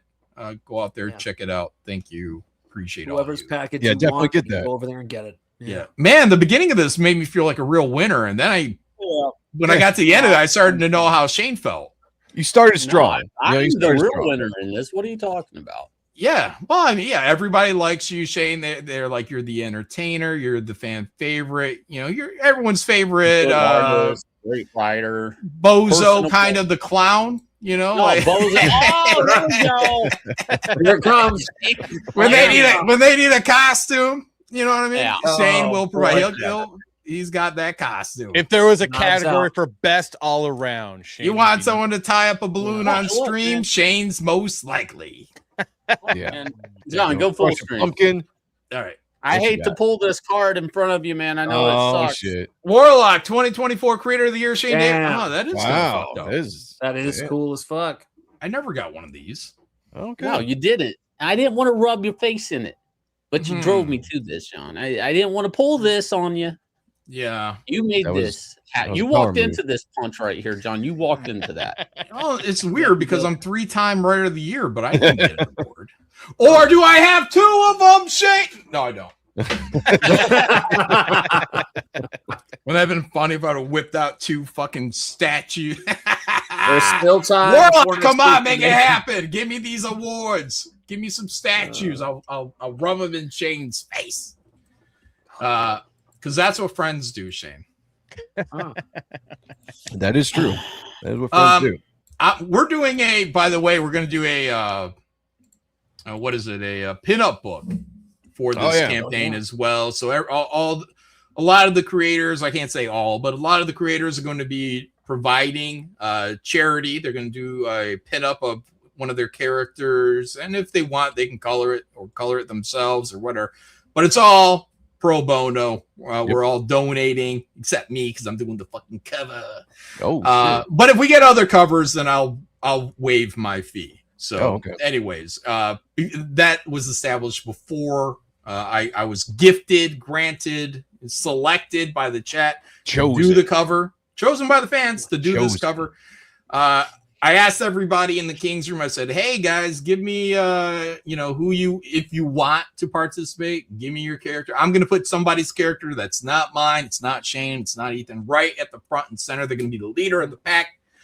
And everyone turned in their stuff, and I was like, "Oh, okay, cool." So now I'm ready to get the layout ready. I'm going to select myself somebody that I just really would like. I think I would have fun drawing. I'm going to put them at the front of the cover. Yeah, Reaper Destroyer. Let's just let us get out of the bag. Let's just let the cat out of the bag. And if other people do covers, they donate covers, John will be voted the #1 most charitable Comicsgate creator. It's going to happen. I'm going to start campaigning for him now. I think that'd be fair because nobody else is waiving fees. John's the only one getting paid. John's the only one getting paid. But that's the only one who can waive it. It's not I'm the only one that can have value. I'm the only one that can actually sacrifice anything for the fans. That's right. Wow. That's right. And Martyr that of the year. should be John's remembered. the only one going to the bank, Sean. He's a number one charitable guy. We're getting fucked, Shane. That's what it is. Whoa. No, I'm confused though on the sketchbook. I thought that was like a sexy lady pinup book.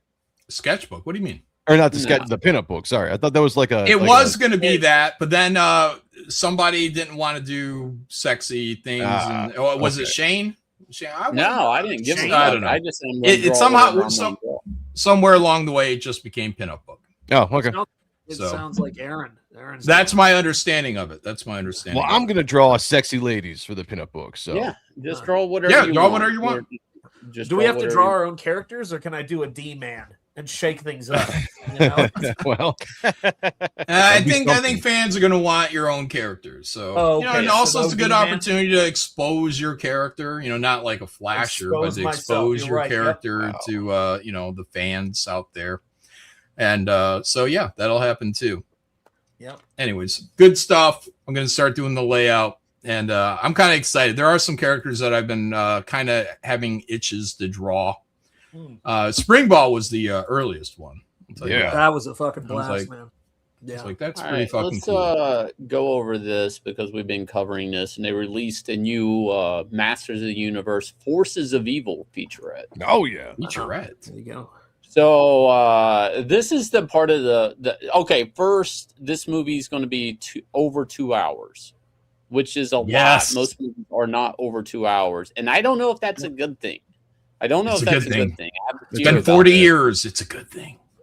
Oh, my God. No, the runtime's a little wonky because to be honest, the problem is the plot, right? He's in the real world. He goes to Eternia. And then from the Beastman footage, we can tell that shit's going to come back to the real world.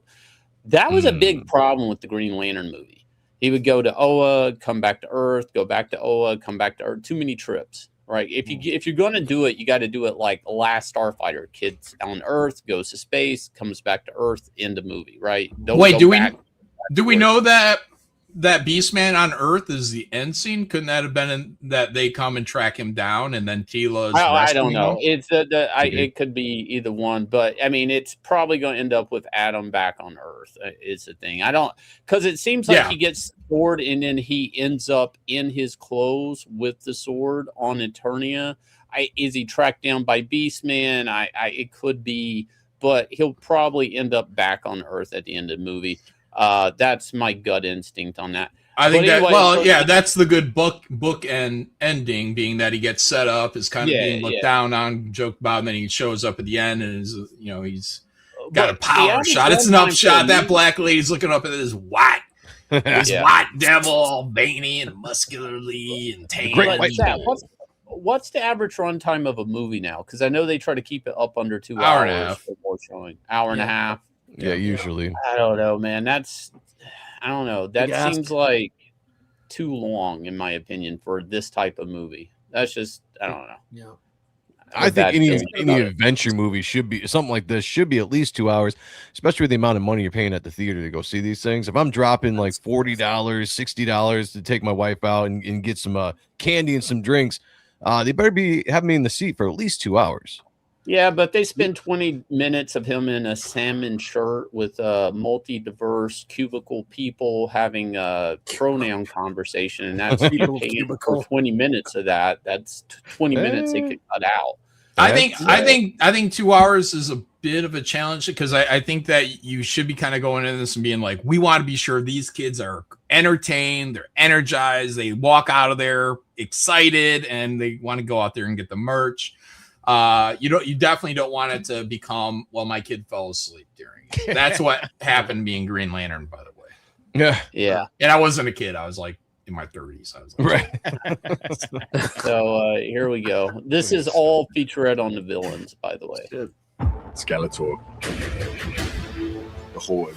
All right, so we get the Horde here. Now, what I like here, one, Triclops looks fucking badass. Okay, yeah. I really like this Triclops. That Skeletor's throne back there, and all these serpents. I mean, they're leaning into the whole Snake Mountain thing, but yet there's Skeletor's throne. Who's that guy on the far right? His name's Korg or Krag or something like that. He was in the old movie. That's what I was thinking. I was like, he looked like that dude. Yeah. Okay. I don't know why they put him in. I think they're just trying to, I don't know, get as much. I still don't understand the Goat Man thing, and I like Masters of the Universe. I can name characters off that most people don't know. I have no idea who the fuck Goat Man is. I don't understand why he looks satanic too. It looks like you're sending your kids off to watch a movie about the devil. Like, if you don't know anything about this right now, you'd say, well, there's the devil in his BDSM gear. And he's walked down his throne. He's got his fucking power staff over there. Yeah, this is something I want to take my kid to. Spikor looks fucking cool, but I'll be honest, like, Spikor's not like in the top 5 villains for He-Man. No, I mean, he's just kind of a blue spiky guy. It looks like he has a mace, like a ball and chain mace hand, though.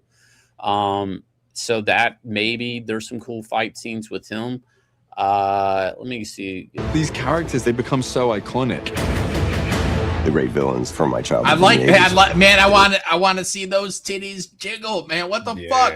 Give that, like, come on. God. Oh, he looks fat there. Look how fat he looks. This is just fucking weird. Can somebody look up Goat Man and give us the history of this guy at the end of this? I really want to know who the fuck this character is and why I should give a fuck. I want to say he's like a fucking comic book guy, like a comic book character. Oh man, I'm having trouble with Evil that. Lynn here. I've seen this plain Jane. She is, but she is hot. I have seen her naked. She is hot. Not in this movie. Not in this movie. She looks like an angry librarian. Beast. All right, so here we go. Beast Man, right? The more I see him, the more I like him. I think the color could be punched up a bit, but I don't hate it. I'm just saying, They were the smaller the scary. boobs, the more skin they should be showing. You think Yeah. that, right? Yeah, there are these women that's a big hang up for me, man. Is these chicks are all fucking covered up. They should be smoking hot. They're supposed to be like barbarian women, man. Like they're way more sexed up in the cartoon from 1980 than they are in the movie. They got wearing fucking pants. Yeah, but That's cool. They actually have the blue amulet thing that's on Beastman's torso in the old toy, but it's covered up by the hair. So when the hair's up here, you can see the blue, whatever that jewel was. It was on the figure. That's interesting. It's there. It's just kind of covered up by the hair. Yeah, matted, trapped in there.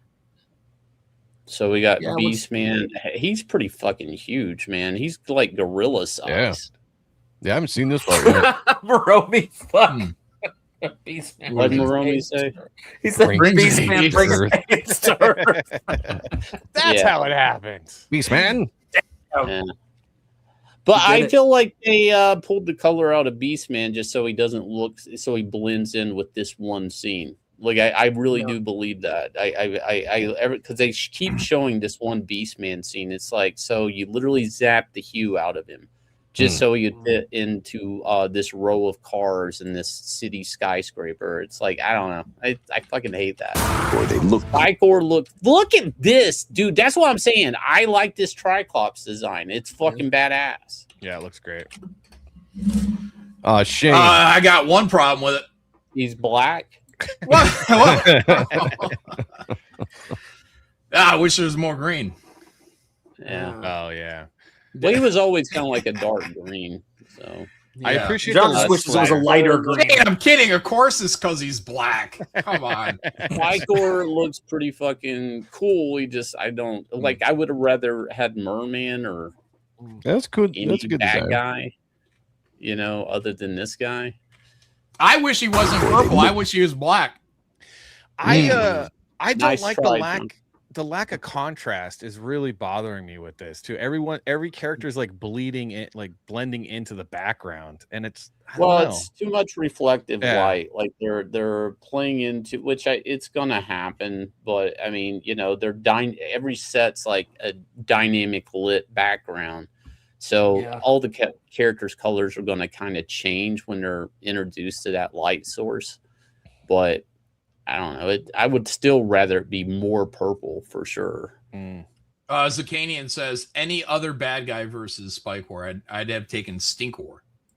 Stinkor. Yeah. Good toy. It smells like you know what I mean? Put that up on the shelves. Yeah. Yeah, these bad guys, like the shot where they're all in front of the throne. I mean, Triclops is like the guy, and you got him off to the fucking side, and we're looking at like a hall of generics. Like who? I don't cares? know this Goatman guy. It's driving me crazy. I want to. All right, John, my favorite character. We're gonna talk about him. Hold on one sec, Shane. Don't move. Stay right here, Shane. Go ahead, Joe. What were you gonna say? I was just going to say Goatman originally appeared in 1985 Masters of the Universe Secret of the Dragon Egg, written by Jack C. Harris, where he was seemingly taking orders from Beastman. Okay. Yeah, taking these guys out. This should have been a shot with Triclops, Trapjaw, Beastman, and who else is in here that we could have thrown in? Real popular. Oh, Skeletor. Yeah. Right. Yeah, let's put all the stars up front, man. Yeah. Put Triclops up front. Put that motherfucker up front. Make him look like a goddamn motherfucking badass, especially now that he's black. And then you get these other guys off to his side. He's the most important character, and you got him on the far left. Oh boy. Boy, they look cool. Oh, they look cool. Skeletor was all three of those things. His fucking hair ain't real. I don't give a fuck. There's just no fucking way. Every time I see this image of Travis Knight, this is the director, I'm like, the fuck's wrong with your hair? I'm not sure his head is real. Like, I'm telling you, he's Fucking using weird. that spray they used to sell late at night in the Hell 90s to hide the bald spot. Skeletor was Spraying all that three out of there. those things. well, not everybody gets a full head of hair like someone like Steven Seagal. You know what I mean? So some of these guys got to fucking fake it. Yep. Yeah. I shall kill you one by one. Who's here? kill you one by one. Yeah, man, the fucking Jared Leto voice is killing me on this. I shall Right. kill you one by one. Like So that would have been that better. guy that's from the previous He-Man movie, is his name Craig? He's like, Craig? yeah, it's like putting the kiss of death in here. Mm. Yeah. Hey guys, he's remember that over He-Man there. movie that most people did not like? He's in Yeah. it again. Look, the red on Goatman really pops there. Good on that. Yeah. There we go. That's some contrast finally. Mhm. Good lord. There we go. We also have some bird lizard people over here. If you notice all the way to the left, so they're Oh, yeah. not all like they're Hmm. everybody in Eternia is not all like human. Yeah. Well, He-Man says in the trailer when they're all in that prison cell, and he's like, "And whatever you are," to the like a lizard guy. Yeah. He wasn't green. I don't think. I think he was a different color. Yeah, there was a tone. Kill you one by one. One by one. Is he? Holy shit, man! Is what is his name? Idris Elba. Yeah. Is he fucking part of the satanic cult? He's got like a fucking Wow, satanic yeah. star on his chest there. He's like What wearing the like a fuck? robe. That's like a robe for the Church of He's Satan. like the Grand Dragon. yeah. I don't know. I mean, I don't know if we go that far. Yeah, Look at him. you fucking get that, and you got the fucking devil in front of the throne in the opening shot, and this is your featurette. Wow. Yeah. Yeah, he definitely drinks baby blood. Wait, what? How the Message. hell did they let him wear that shirt for this? Crazy. Just Yeah. totally Right? a good movie for kids. See, guys, And this is, Satanist, and then you Idris got the Elba. Goat Man guy running around in it. It's like, Yeah. Ooh, Beowulf said the serpent people are probably King Hiss people. Oh. Mm. Oh. well, that's There the you go. whole Snake Mountain thing, right? The mythology is like King Hiss and all the Snake Men owned it and before, and then I don't know, they go away or something, and Skeletor and crew take it over. So the fact that I wonder if like there's some Easter egg where there'll be a secret ending where like maybe King Hiss awakens at the end or something like that, because they're playing up the whole Snake Mountain to snakes, like leading up to Skeletor's throne. Like they're leaning into the snake stuff a lot. Evil Lynn is just pure evil. That is the dumbest fucking line ever. Why did they let her? What? Like She's also this is- completely purple. No, go ahead. Sorry. nobody asked for her to talk. She's all like, Evil Lynn is just evil.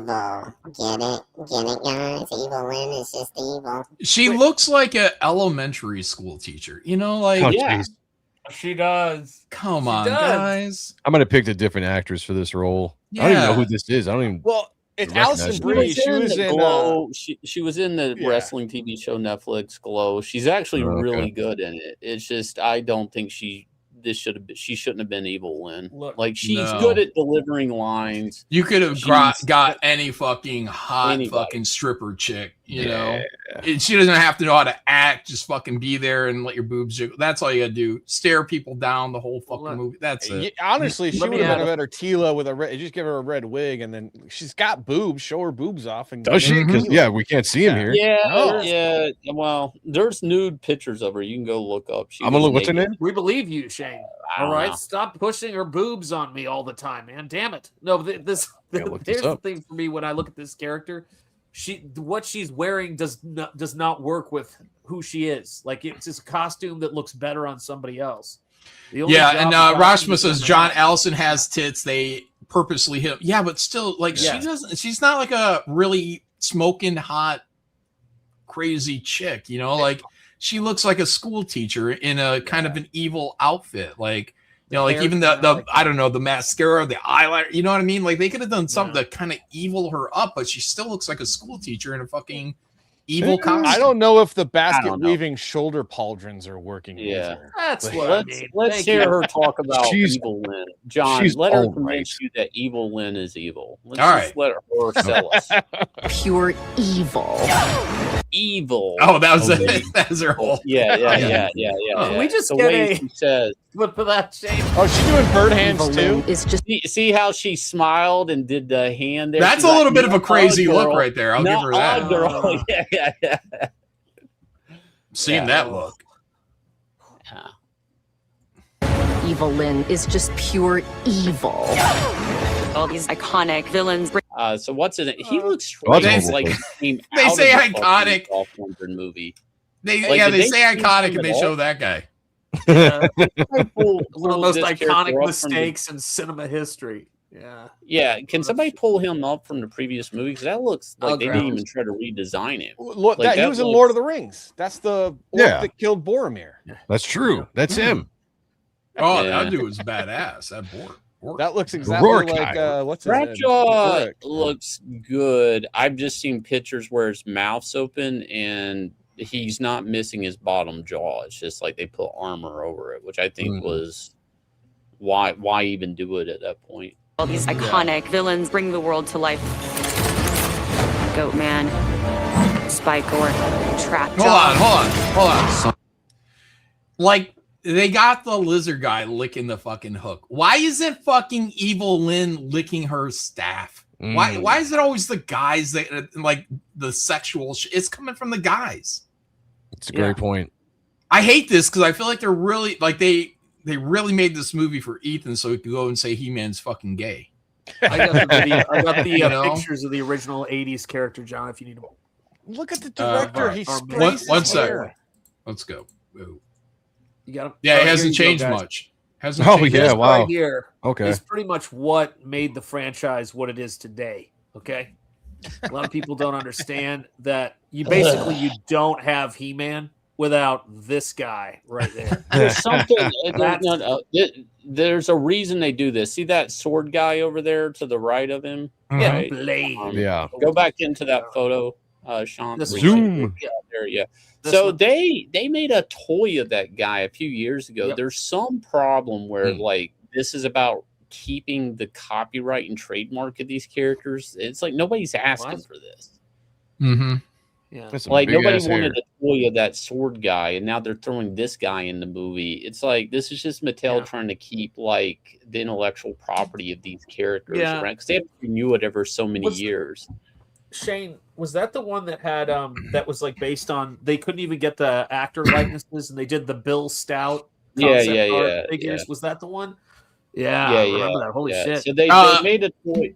Anyway, Go ahead, Shane. Or yeah, No, Shane, go no, ahead. it's just it happens all the time with Hasbro and Transformers. Like they constantly have to renew the trademark and copyright of Transformers nobody cares about just because somebody will yank a toy and then they Oh. just lose the name altogether. It happens all the time. And I only wanted to add that same thing. We get this kind of what should be a cool shot. Beastman is the only known character when you went into this movie, and they put him off to the side. Like, why not put your star up front and center, and these nobodies make them be his fucking henchmen? I think that guy Karg was kind of like a little, almost like a second in command. Nobody fucking. We want to see fucking Beastman. He's second in command, There you go. arguably, I guess. Mm. What you put your Interesting. your most popular person up front? Yeah. Every rock band in the world. There's a lot. Yeah, there was a lot wrong with this. You know? There was a Yeah. lot. And well, a Mistakes little were bit made. going on here too. All right, let's Yeah. go. Yeah. They took the skull off of his belt buckle there, which I'm like, why would you do that? Oh, Had a it's really too cool offensive. skull in the- I Too don't offensive for a bad guy to have a fucking skull on him. Probably want Skeletor to be the only skull-like character. That's probably why. Yeah, yeah. Goat Man, Spike or Trapjaw. All right, so Trapjaw looks good whenever his mouth's closed, but when it opens up, there's like a whole bottom row of human teeth there. So they didn't commit to the bit of his jaw getting ripped off. Look how tiny his hand looks. If you drew that, I'd be like, look at that tiny hand. You drew a tiny hand. Yeah, but it makes everything else look huge. When he's by himself. Yeah, you know what I mean? Yeah. If he's holding Yeah, I don't know if I like the idea of him having this infinite transforming arm. I know it's cool and everything, but I like the idea of the old toy where he just had to screw off a hand and screw on another hand. Like, I don't like that he has this transformer arm now. And you Like, can use it for like comedic effect if he has to unscrew and he'd be like, give me just 1 second here. Yeah. You know? Yeah. Trapjaw. Sometimes bad people are the absolute most fun. I am villain. Does it feel good? That's what I'm saying, man. Jared Leto fucked this thing up. Yeah, I don't man. know about This is that. not the Skeletor voice we need, and they're No. trying to lean into the villainous Skeletor moment there, and it doesn't read right. Plus, without subtitles, I never could hear the word villain. Like, some of the shit isn't coming out right. Are the absolute most fun. I am the villain. Does it feel good? They're gonna have to keep working on his voice to make that come out clear in the theater. I remember when I saw the Two Towers, Lord of the Rings back in the day, and they had like Treebeard. You could never understand him in the theatrical version. They had to keep working on that voice so that you could hear it when he got to the DVD. I think it's the same here. It's like too much like bass or something in his voice. Like they're trying to make it too deep, and it's drowning out the actual words. Well, they did that with Tom Hardy as Bane. They had to keep working Oh, on yeah. it. Well, one of the things they're pulling off here that I have to appreciate, because Mark Texera was one of my favorite Ghost Rider artists, and he would do this a lot, is the brow flexing on the skull. So I mean, it's moving around here. I mean, this is pretty much open socket, but then we get a villainous face. Did they Does it Shane, feel did good? they do that in the Ghost Rider movie? Was the skull moving at all? Anybody watch that? I don't. I can't really remember. I can't A little remember. bit, I have to go yeah. back It and- did. Yeah. But I mean, they're getting the animation on the skull eyes moving around, like right there, like you can Yeah. see them change. Like I was like, this is believable. Like I'm not, appalled by it. I like the costume personally. His skull doesn't look pure white here either. So you get that, at least here it has a darker Tannish. yellow, brownish kind of hue to it, but it might be the lighting. Yeah. They need to keep that. Does it feel good? The more I see of this movie, the less I want to see it. Yeah, I'm well, actually still the- excited to see it. The does it feel good thing? Like, I mean, are we selling him as a bad guy? Like, I don't know. Got limited time to promote this and get people to understand what they're looking at. If I'm looking at this and I'm trying to decide on whether to go and see it, it feels like a lot of work. There's a lot of shit introduced in this trailer. A ton of shit. I think the best trailer we've watched for somebody who liked a property and a casual just wanting to go see a fun ride is Street Fighter still. I feel like they keep telling me how important He-Man is. Like, that's a weird thing that goes on with this property for me. People keep saying it's so important. I'm like, it works. Just show the fucking thing. It's all you've got to do. We're talking about the sword and the stone. Fucking hell, make it happen. Vasily, you say it's already too dark. You mean like hue-wise? Like it's actually too dark visually? Or No, it's like Game of Thrones had sex with He-Man and this bastard came out. That's what this is. I don't know, I'm still looking forward to it. I think it looks like a fun movie. Yeah. With all gripes considered, I think that my impression right now is you could bring a kid to it. That's my impression right now. Yeah, for sure. That's a good thing because the parent is going to bring 3.5 children with them, and arguably the wife. So that means money. That means I think Idris Elba would arguably. It means money. If you see what Idris Elba was wearing, he probably wants you to too, so he could eat them. Shit. Oh yeah, the wife is going to drag the fucking husband to the fucking. We right, gotta watch this. Oh. We gotta watch it. Look at these men; So- they're not wearing anything, and the guy's like, "Yeah, but the chicks look like fucking Muslims." Like, yeah. So a trend I wanted to talk about real quick with movies that I think that maybe we've covered before. I can't remember, but that I've been noticing is when I was growing up, there was, and actually up until probably into my 30s, there was a rating that was death for movies. That rating was PG-13. And PG-13 has become the go-to rating for the studios with horror and superheroes, the two biggest movements going on right now. Every Blumhouse movie's PG-13.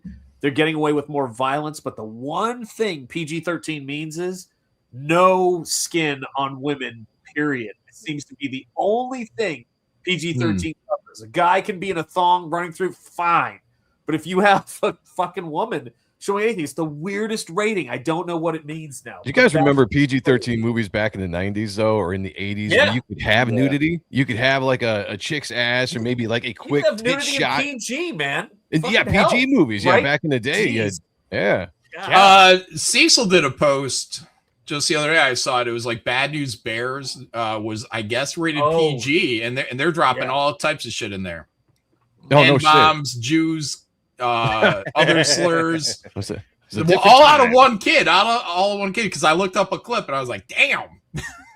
I didn't know that character was supposed to not be your hero when I saw that movie as a kid. I thought that this was something we were meant to emulate, and I made that mistake a lot with movies.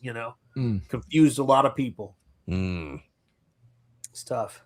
Yeah, the rating system. There was nudity in G. Really? You could get a G movie. What movie? Which G movie? No. What was Splash? Splash was. I think Splash was a general audience, if I'm not mistaken. Really? Was it? Someone look that up. But so you got a butt. That's all I remember movie, is the butt shot in Splash. What was the?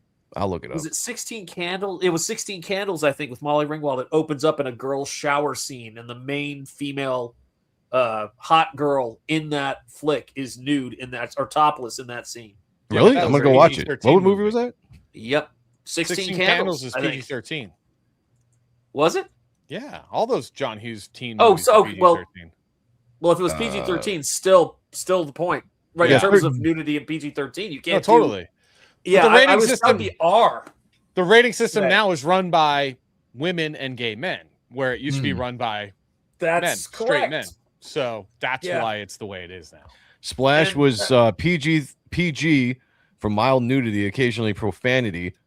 Reviewers PG though. PG. Airplane had nudity in it too, which I think was PG as well, if I'm not mistaken. It certainly wasn't R. So good old days, man. Let's talk about something that isn't going to be. It's not going to be a G. I mean, this thing is dark. It's fucking demonic, a little demonic. It's Spider-Man meets the Evil Dead. Spring Ball. Oh yeah, man! I can't show. I gave me time. I would have taken off my shirt and showed you the symbol I have on it, but we'll get to that next stream, guys. This is Spring Ball Terminal Monstrosity #1. It is a badass back to basics comic book where it's going to be balls to the wall action taking place in a world where supernatural things interact with the superhero elements that we love so much.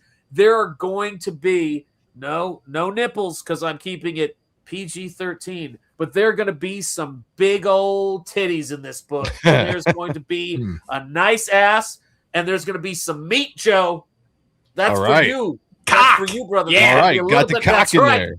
There's going to be a big train going through. No, so the thing is that this book right now, as it's coming together, is going to be great. My plan is simple. When I introduce you to this character, I'm introducing you to this world. I'm introducing you to his lair, all of the people, and what's going on in this city. But every volume of this book, every two-part story, which is what I believe Terminal Monstrosity is going to be at this point. It could get a third depending on where I'm at with the pacing. But it's going to be a much bigger book now in terms of what it was originally planned as. And I'm going to introduce a new hero and a new villain or a new group of heroes in this world to really build it out. Every single story arc. So it's going to be just like the classic comics we read where there was like a cameo character. Because you guys have been asking me, is this going to be like a bigger world of heroes in this space? And for exposition reasons and a million story reasons, it just came up and I went, I could use this character and I should make this a thing. So lots of cool shit in this book. Do not miss it, guys. It's one of those books like that you always hear about, like Teenage Mutant Ninja Turtles and anything else. This is the Godlike start of something big. Godlike by the way, I don't know if it was 3 or 4 time winner. Was it John Malin? 3-time writer of the year, top 10, number 1 book. He won the Independent Comic Creator Humanitarian of the Year. How did he win that? Some people are saying like, oh, it's bullshit. Why is he the Humanitarian of the Year? Well, with his last years on this planet, he sat down and created not 1, but 2 amazing covers. One for me, one for my brother to the north right up there. And I'm going to tell you guys, Humanitarian John Malin. You know, I tell people when I look back on my life and I look at the beach and there's only one pair of footprints in the sand, it's when John Malin was carrying me. That's what I have to say about it. That's right, lifted me up. And he told me when I first met him, he goes, listen, I want you to know I'm okay with the Browns. And I said, this guy He gets it. He's down with us. So back Springball Terminal Monstrosity, you're going to be kicking yourself if you don't get it. And when you come to me for sympathy, I'm going to be kicking you too. So there you go, guys. Back it.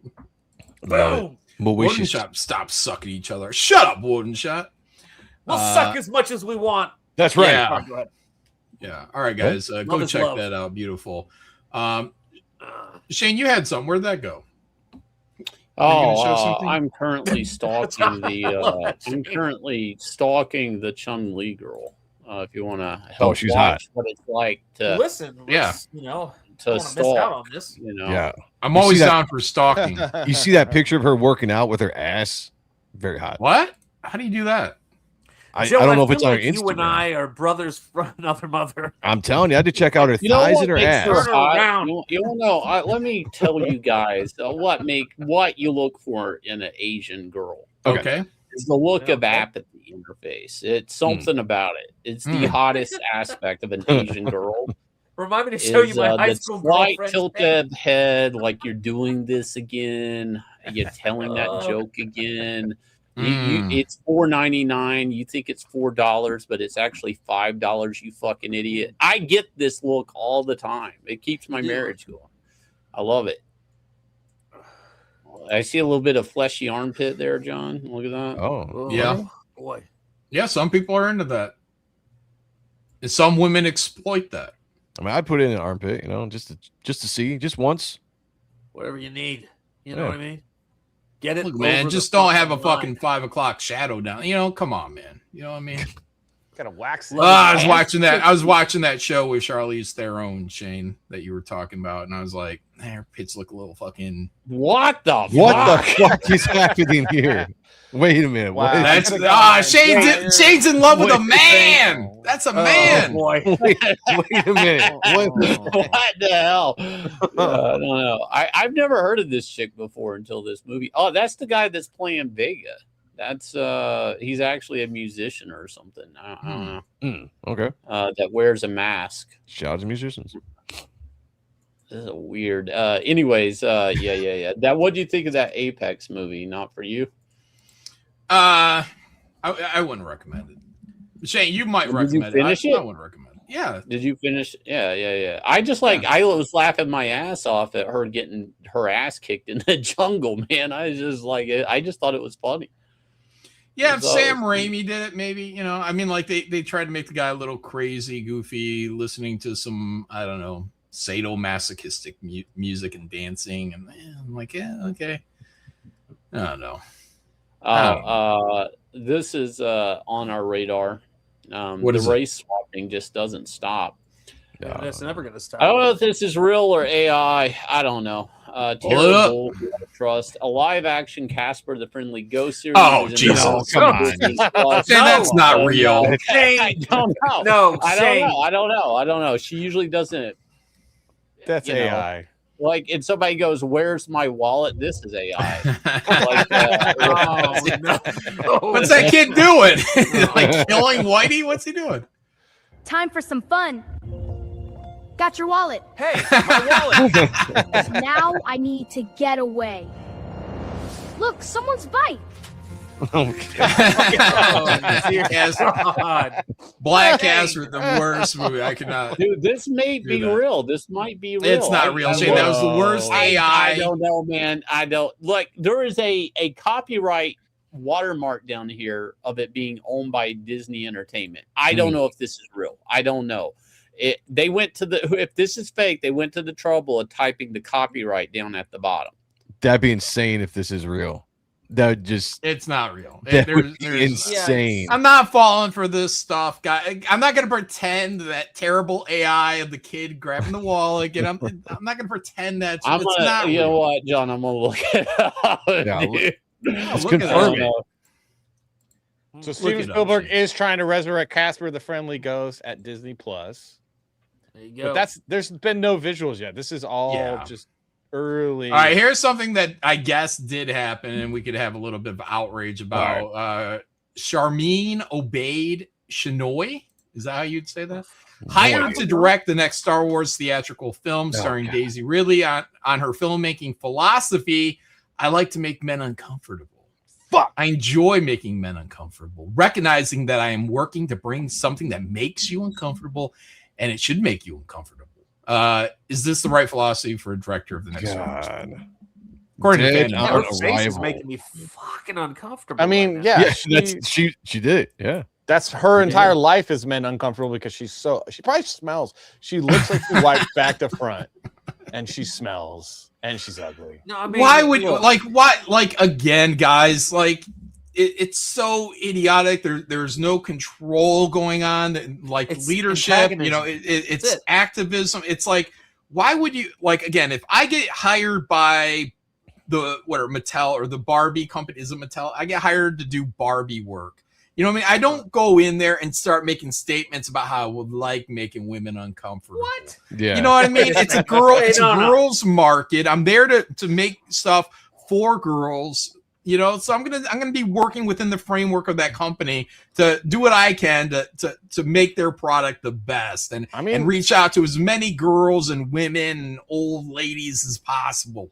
Maximize the profits for the company. I don't go in there and start trying to like outright, oh yeah, I'm gonna make women uncomfortable. You know, That's so stupid. I'm gonna make them uncomfortable, like in the back of a Volkswagen. There you go. Yeah, exactly. I'm gonna make men uncomfortable, like in Family Court. Kursart says she probably doesn't shave her pits. That's probably true. Yeah, that's that's probably true. safe I mean, you to look say. at her; she looks like she's probably fucking hairy. Yeah. No, they just. Yeah, John, you'd be put in jail if you said that. No shit, you're not creepy. I'm here. Anytime women talk about my work, I like it. It makes them uncomfortable. I like them to be uncomfortable when they look at my Barbie designs. I want you to feel uncomfortable. It's the whole thing though. I mean, you're going out again and almost saying that, hey men, this movie isn't for you. So don't complain when this movie comes out and nobody goes and watches it. And you're like, why did the guys not come out and watch this movie? Mm-hmm. No, well, this is why. What's the name of this movie again? Well, it would be a Star Wars movie. I don't think there's a title. Star Wars attacks right off. She had like I've seen the trailer for it. She's in some zombie movie that actually looked pretty decent. Like she's going around. Daisy Ridley? Yeah, she's like hunting for her husband, like it's a zombie kill crew, and they're like, well, he's probably going to be a zombie if we find it, and she's like, yeah, I know, and it's like a zombie film. I can't remember the name of it. But the trailer looked interesting enough. I'd watch it. It looked better than most zombie movies. Like, if anybody in the chat knows the name, we can pull it up. A New Cope. That's very well. Yeah. Is there is that even a smart decision? Like at this point, would you even do why do a Daisy Ridley? Like most people don't like that. Was there enough profit there to be like, yeah, we got to do more? We bury the dead. All they care about is antagonizing. Is it? Yeah. We buried the dead. I can pull the trailer up. It don't look bad. It's like I'm not so sure she just ended up with a bad lot in life. She's in my opinion, Daisy Ridley is not that bad looking of an actress. It's just the role was horrible, and now you can't shake that. But yeah, who wanted another Rey? Is that her name? Rey? Yeah. Star Wars movie. Yeah, nobody. Yeah, that's what doesn't make sense. Is this going to be? I mean, I don't know. It's just Star Wars was two good movies, and they're milking it for fucking 40 years. She was good in what was it? She was. Is that New Hope and Empire? Is that what you're? Yeah, claiming? that's it. Okay. I mean, I like Jedi, but I'd take the trilogy. I'd take the trilogy. Yeah. But so this is the thing for me when I look at this stuff is that she was in Murder on the Orient Express, I remember, and she actually did a fairly solid job in that. Daisy Ridley as an actress. I think you're right, Joe. But what could you do with that movie? You couldn't do fucking anything with that movie. They didn't give her any character growth. See, people think we're insulting her because she's a woman. We're trying to, in some ways, we're defending her because she's an actress and she had nothing to fucking work with. Yeah. We've had so many moments of fucking doubt. I mean, that's what actors get up in the morning to do, is actually be in that. Well, good actors do, to perform, to have something happen that's difficult. Not to just mug for the fucking camera and be good at everything. Fucking dreadful, man. Yeah. Fucking dreadful. I pulled up that trailer. All right, let's check that out. This is a Daisy Ridley zombie movie. We Bury the Dead. Yeah, I think it might be out now because the full movie, I guess you can buy on YouTube. So maybe it was a 2025 movie. Oh, this already looks terrifying. Ass shot. Nice. That's my worst nightmare. Black man running at me. Tragic images emerged following the deployment of an experimental weapon.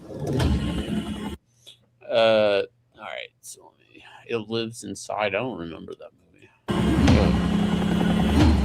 Next, please. Oh, Talk to Me. That's why it was on my radar. It's by the guys that some of them that worked on Talk to Me. Oh, is this Next, please. I'd like to join the body retrieval unit. See, I don't even recognize her. That's the thing. Like, she's kind of. What if it's not her? What if it's her twin sister? Her twin sister. She actually has a twin sister that looks exactly like her. Does she really? Yeah. Yeah. No shit. Yeah. It's fucking wild, man. Yeah. What if the twin sister was actually a really good actress and she called in a favor and said, "Hey, use my name and make me look good in this movie," and she's like, "I'll do it." Because she already looks better. It's down there. Just a little further. My husband.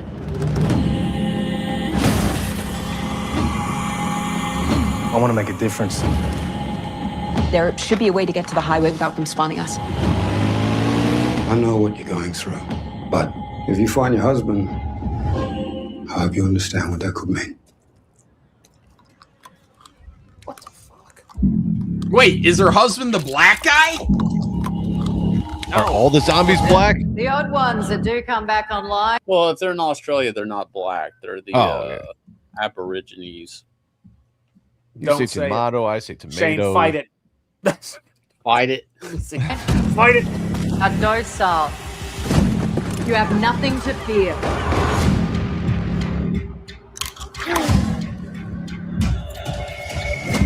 No, here's the fucking thing. I know she's nowhere near her, but I could see them putting her in an Alien movie. Like, she's the Sigourney Weaver stand-in. Like, she's the girl, like, running to find the fucking cat. Like, she's running to find the fucking cat.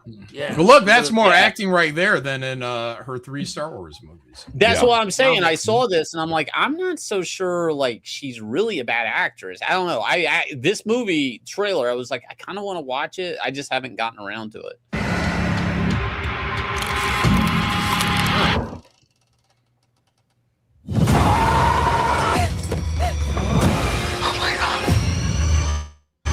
You know why only some of them come back? They're the ones with unfinished business. Is it true what they're saying? Like that right there, that one line delivery has more emotion than any line in Star Wars. Is it true what they're saying? They're getting more hostile by the day.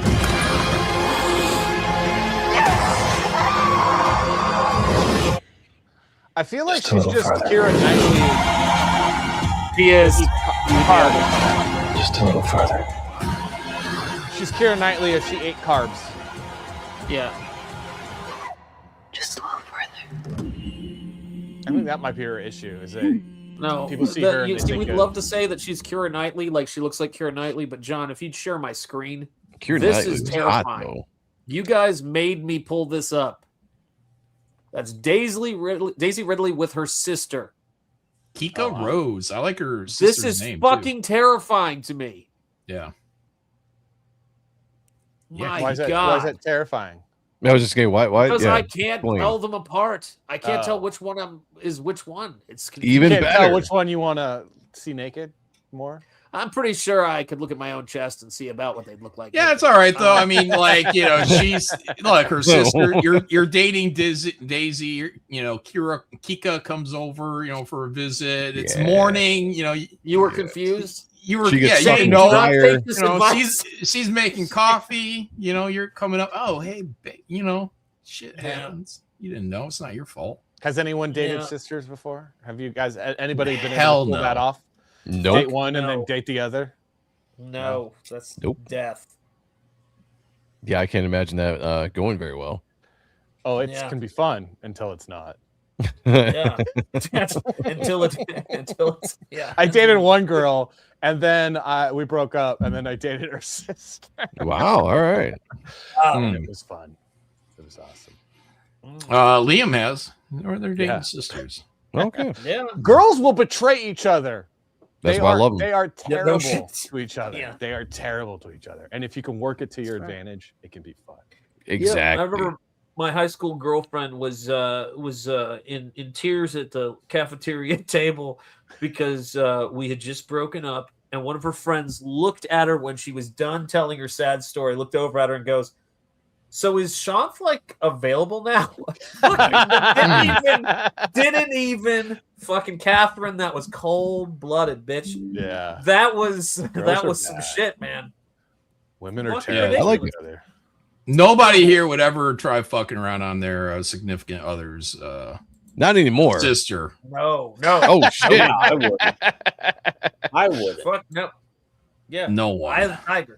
Shane's looking at Chun-Li now. He ain't got time for that. He turned his camera off. He's like, sisters. Let me He's got get a target little deeper in fixation. this. Yeah. Guys, you want to go out there and check this out as well. This is Reaper. It's not Reaper. Well, it is Reaper Destroyer. Yes, this Fuck yeah.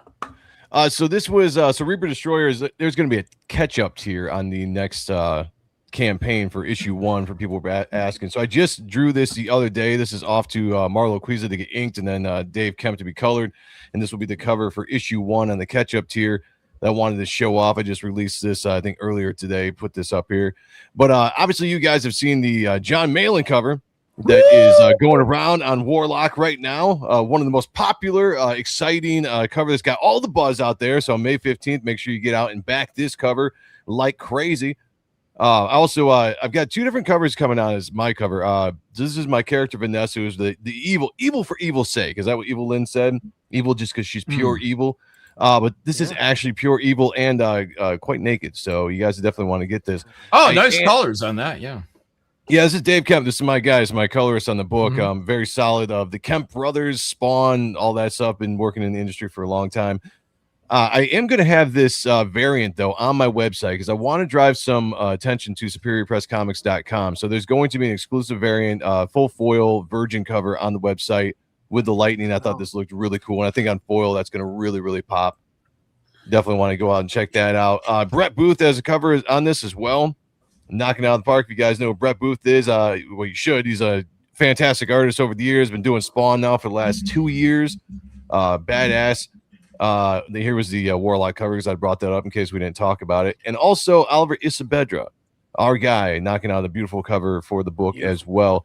There is another artist that I will be announcing soon as we actually get confirmation and get something to show off for the campaign. But this is primarily going to be the covers on the book, May 15th. You guys don't want to miss this. Reaper Destroyers Matthew gets pulled into the Veiled Dimension on a mission to confront Apophis of control of his soul. While new allies seem to emerge, Matthew confronts dark secrets of his past with a slow descent through his subconscious. This is an acid trip, guys. This is an acid trip through a dark, twisted fantasy storyline. Have you guys ever done acid? Have you done hallucinogenics out there? Anybody on the panel? Yeah. Yeah. Okay. All right. So you know what it's like to sometimes get trapped in your mind, bad trips. That's what this book is about. And I do have to go back to the John Malin cover, who captured the craziness, actually even more than I thought so at the time, and inspired me to do something completely different with one of the scenes I'm doing. But the craziness of this book with all these mushrooms in the eyes. So check it out. May 15th, Reaper Destroyer launching. Get out there and back, because there's a lot of people want to see this campaign fail. So get out there and give them a big middle finger to all the haters out there. Fuck those people, man. Fuck them. And I also have one of the last John Malin covers ever in existence. Me and Sean.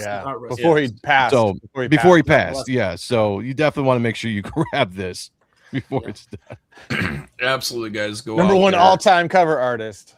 Check that out. Oh yeah, there's this bish is up again. You guys remember him? Hunter Schafer is they wanted him to be Mystique. Good Lord. Now, how do you guys hold on. Now, Mystique is, correct me if I'm wrong, the father of Destiny's Child. Is that what it is? Father of Destiny's They retconned it in 2023 or whenever they retconned it. It's been retconned that now she is the father of Nightcrawler through Destiny. Nightcrawler. Yeah, she turned into a man so she could impregnate Destiny. No.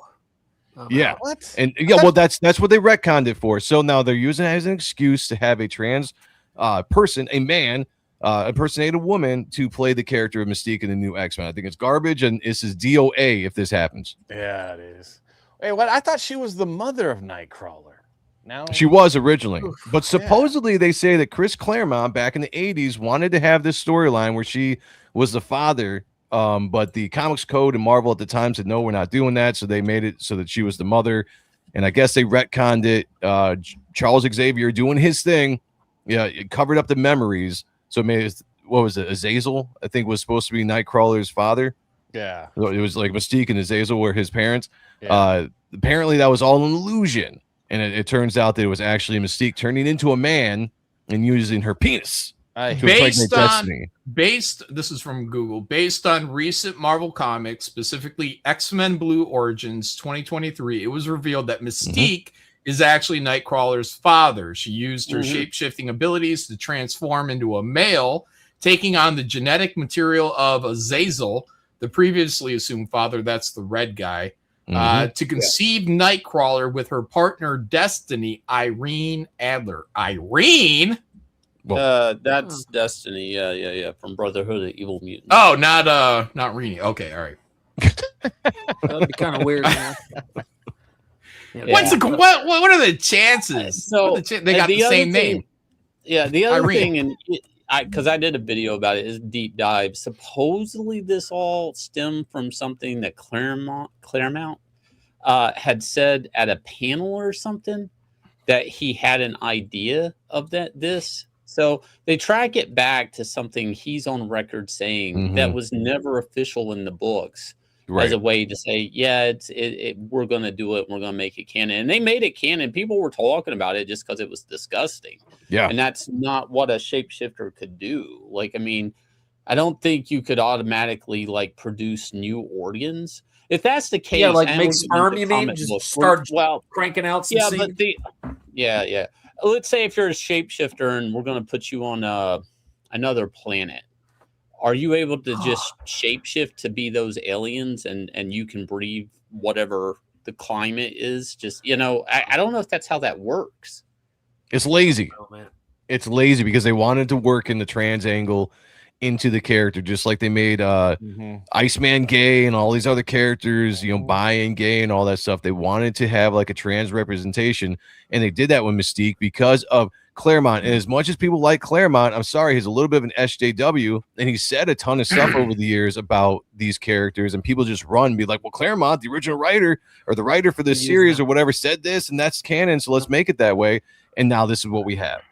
All right. Well, so this is where this gets really weird if we're going to get comic book dorky, and let's pretend we're writers on. Okay, so it's one thing if a shapeshifter can borrow and trade mass in a parallel universe, right? Because Morph one time in Age of Apocalypse actually turned into a whale.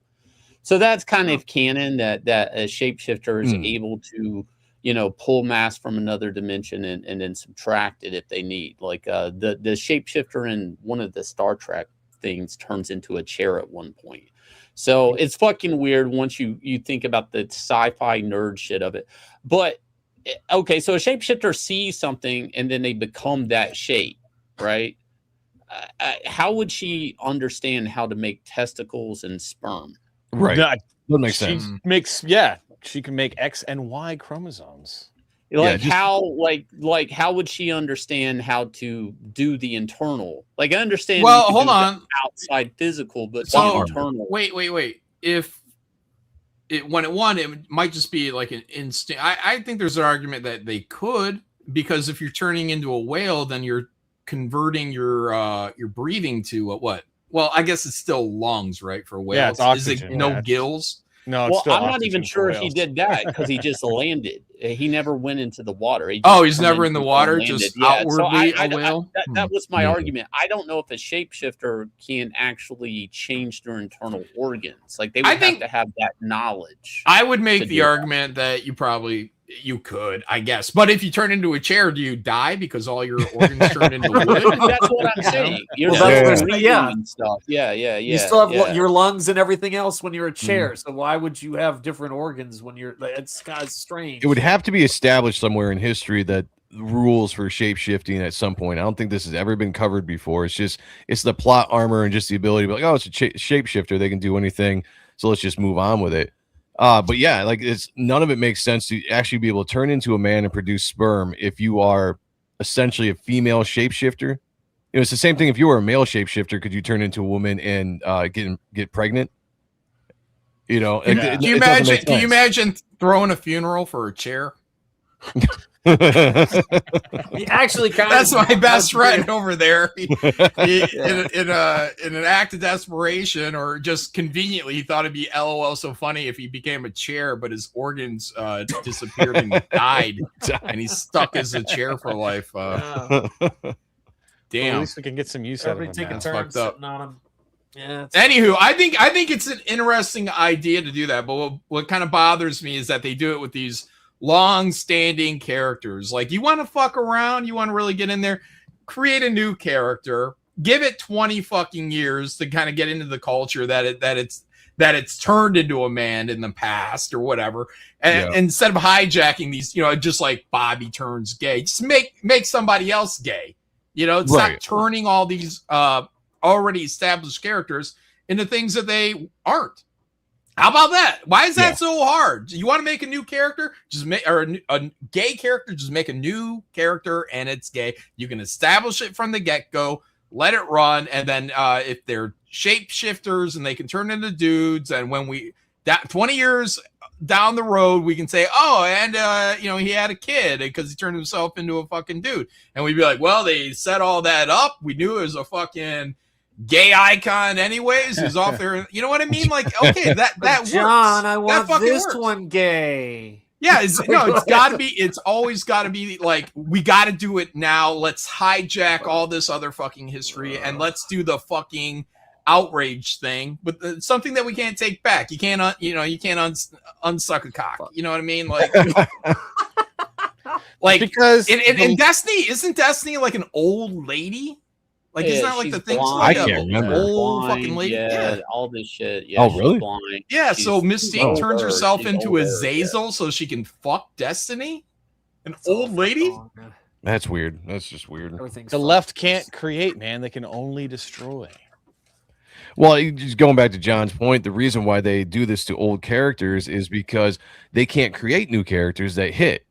I mean, when's the last brand new character you can think of over the last, 15, 20 years has come on and become a giant character in the industry to do that with? So, I mean, we say, create a new gay character, or this character, or black character, or this character, but they can't do that. So they go after the tried and true characters and switch them up because this environment, this is social media environment or social whatever environment is open to it, at least in their minds, to go gay, to go trans. I'm a big Nightcrawler fan. I've always been. He's my favorite X-Men, right? Really? Yeah, and I can tell you that's not what this was.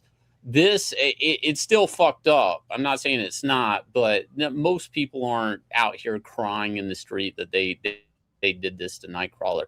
The Nightcrawler was always like it was always a mystery who his father is. There was reference that he had fuzz like his father, so at one point we thought fans thought Sabretooth was maybe his father. Like, it was during that whole like mysterious background of Wolverine Weapon X era, and it was always like Mystique was always kind of holding it over his head that she knew who his father was, and that, and then eventually the story where Mystique's the mother and she throws the baby over the cliff, gets out, like whenever it wasn't a normal X-Men book, they did that story, and it worked its way into the cartoon, but they've always hid who the dad is. Like that, this has been an ongoing thing, and this is just a trope.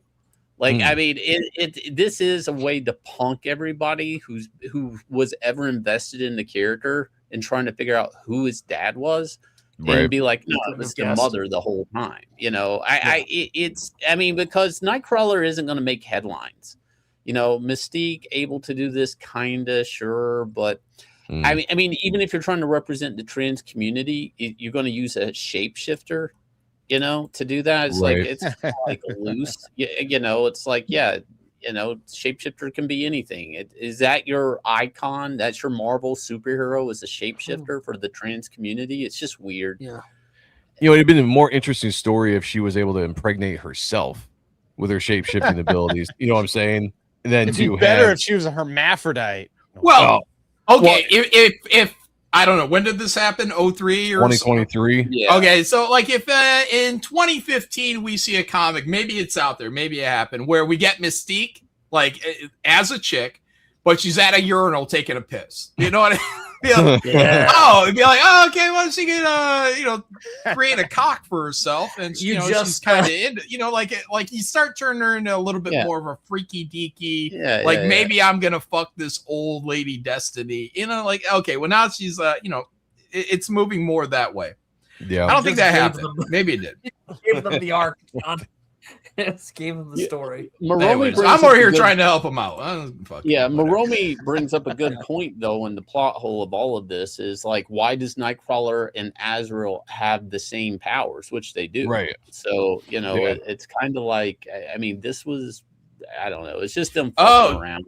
So if Azazel was the father, that makes sense because they can do the teleportation. Yeah. But that makes another, like, if she is turning herself into Azazel to knock up Destiny to create Nightcrawler, then she has to be passing on that teleportation gene. So she develops his abilities and DNA essentially. Then is what we're saying. They hinted at with her there for a while that she had tried having sex or basically being bred by top mutants. Like they hinted at before that she was actually seeking out the strongest mutants, trying to reproduce with them to make a better mutant. Like that was, I don't know. And as weird as that is, and I guess there were a lot of abortion, I don't know, that miscarriages, whatever, a lot of miscarriages. Like, so like I think that was actually hinted at in the books. Like she was purposely trying to sleep with maybe Magneto, Sabretooth, whoever she thought was the strongest mutant. She got around. If she's pregnant, if she was pregnant and every time she transforms into somebody else, does the kid die? That's what I'm saying. The gender can't. That's what I'm saying. Her gender can't change. She can change form, but she can't change her gender. I mean, that it just doesn't make any sense. The more you think about it, it's because Mystique, when she would, just because she could transform into another mutant, didn't mean that she had their powers, right? Or am I mistaken? I don't remember. Right? Well, yeah. So. It was Wolverine, I mean, she could make claws, but then just like in the movie, they're not adamantium. They're right, just, yeah. they can get right off. So then it wouldn't make sense that she could transform into Azazel and use his DNA to impregnate Destiny. It doesn't make okay. If she can shapeshift into Cyclops, but she can't do an optic blast, and how in the hell is she going to transform into a dude and shoot semen? Exactly. Yeah, or the teleportation DNA, right? I hate this It entire just doesn't conversation. make sense. It doesn't make sense. It's like it's sloppy as fuck writing. Yeah, it's horrible. And we're not advocating to go after members of the Navy. We respect all of you and thank you for your service. Yeah. All right, let me bring this up real quick. Kind of going back to the AI stuff, I saw this and I'm like, this is kind of like a little bit of a step forward. There's some talking. It's syncing up better. A lot of this, look, not everything. A lot of bad stuff in here too. But I'm like, this is it's still getting better, man. Here we go. You have no chance. I hear it. Ow! Why is that blue? No, so what happened? You selected it. There we go. I kept clicking on everything to unselect it. Just stayed. Right here. You have no chance. Like it looked like she said it. Yeah. The voice was a little bit better. You could hear almost a little tinginess in it, but it was actually not too shabby. But then she drags it backwards for a second before she goes forward. It's still it's still imperfect, but some of these details, man. Hold on. Yeah. Veins in the forehead, like she's looking stressed. Like that's pretty cool. Those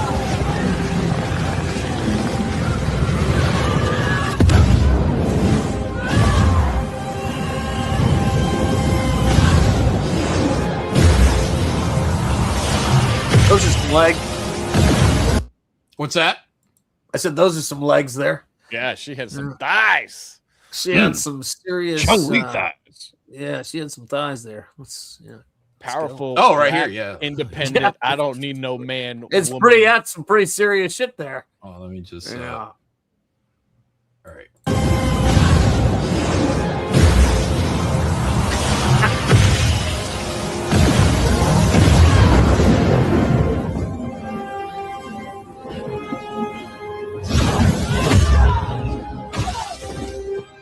All right, and that hair when she flipped there, watch her hair. Like it looks pretty cool how it goes back around. See that? Yeah. There, everyone saw that. Okay.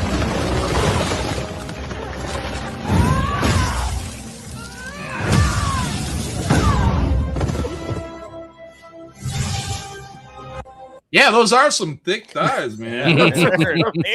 Oh, I can't do the arrow thing because it's on X. That was something. Yeah, that's I Big mean, I old read ass comics in my time, and I don't remember Storm, but you know, That's all right. Well, whoever AI'd this, that's how I guess they prompted the model. You know, they're like, "Hey, make her thick." Yeah. Make her have some meaty thighs. They probably modeled her after that wrestler Jade because everyone's always fan casting her as Storm. If you guys, Oh, yeah? Yeah, they do.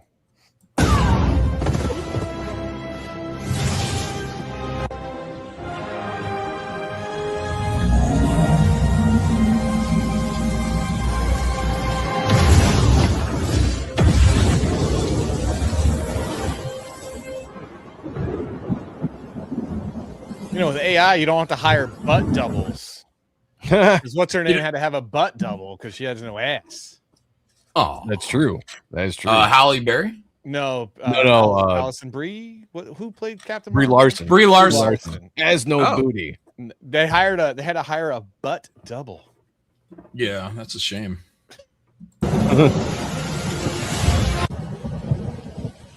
Dude, those thighs. Now it just rained. I would like to see her hair wetted down. You know what I mean? Like that's a detail. Like all that rain comes. Well, I don't know. Black people here, what does it do? Does it frizz out? Yeah, it's a little pretty. It repels. I'm part black. I can talk. Yeah, maybe that's my white ignorance there on what It's happened. like a duck's back. Yeah. Yeah, our hair gets more frizzy.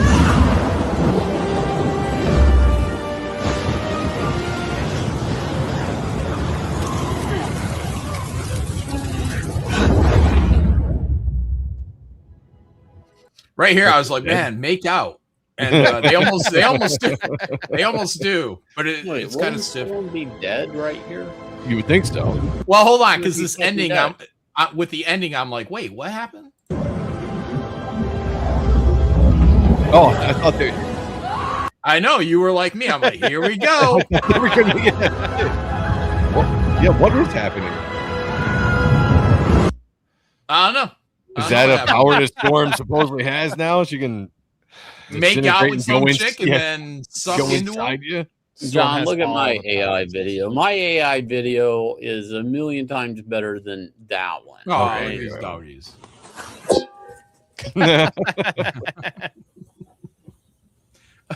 Go check on. Oh, these dogs. That's funny. Go check on it. Gives them. Go check on it.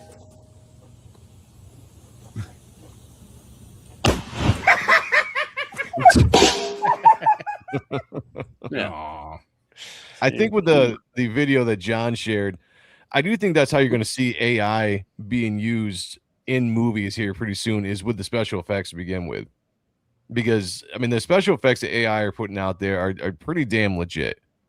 And so I think you're going to see a lot more studios bringing them in, if they aren't using it already, and not really announcing it. Some of that stuff just looks pretty damn good. They're building something, and even that Val Kilmer, there's more promotion. Like the dog, his daughter's talking about it, trying to be like, no, it's okay that they're using his image, probably because she's getting paid some money. Yeah. You know. But and then I'm like, how much of that is just marketing? Like, hey, this is gonna be like the first kind of, like, is it really gonna be a lot more animators and CGI and old school kind of techniques? And then you get maybe you give some of it a dust up with some AI here or there. You know what I mean? Because they were doing this stuff before AI, when like they put fucking Luke Skywalker's young face on another actor, you know? And stuff. Yeah, can you do all that and then you give it a once over with fucking AI for Val Kilmer's face, and then be like, yeah, we made the first AI movie? Like, see, that would make sense to me when you talk about whatever, I can't remember the movie's called, but with Val Kilmer, it makes sense if you actually had a real actor acting those roles, and then you just AI'd Val Kilmer over him. Yeah. Instead of just like straight up AI, which I don't know exactly how they're going to do it, but apparently Val Kilmer signed his rights to be able to do that, and his daughter, I guess, has his estate. So they have to, if they're actually doing like movie ready AI, they have to be using some kind of more sophisticated gear than at least us dummies on Grok. Sure. I know you can get up there and you can get super Grok, and some of these other companies have better, I guess, tools. But even James Cameron was saying, whatever, I don't know, just months ago, saying, hey, we're going to do AI, but we got to build, you know, the tools for it.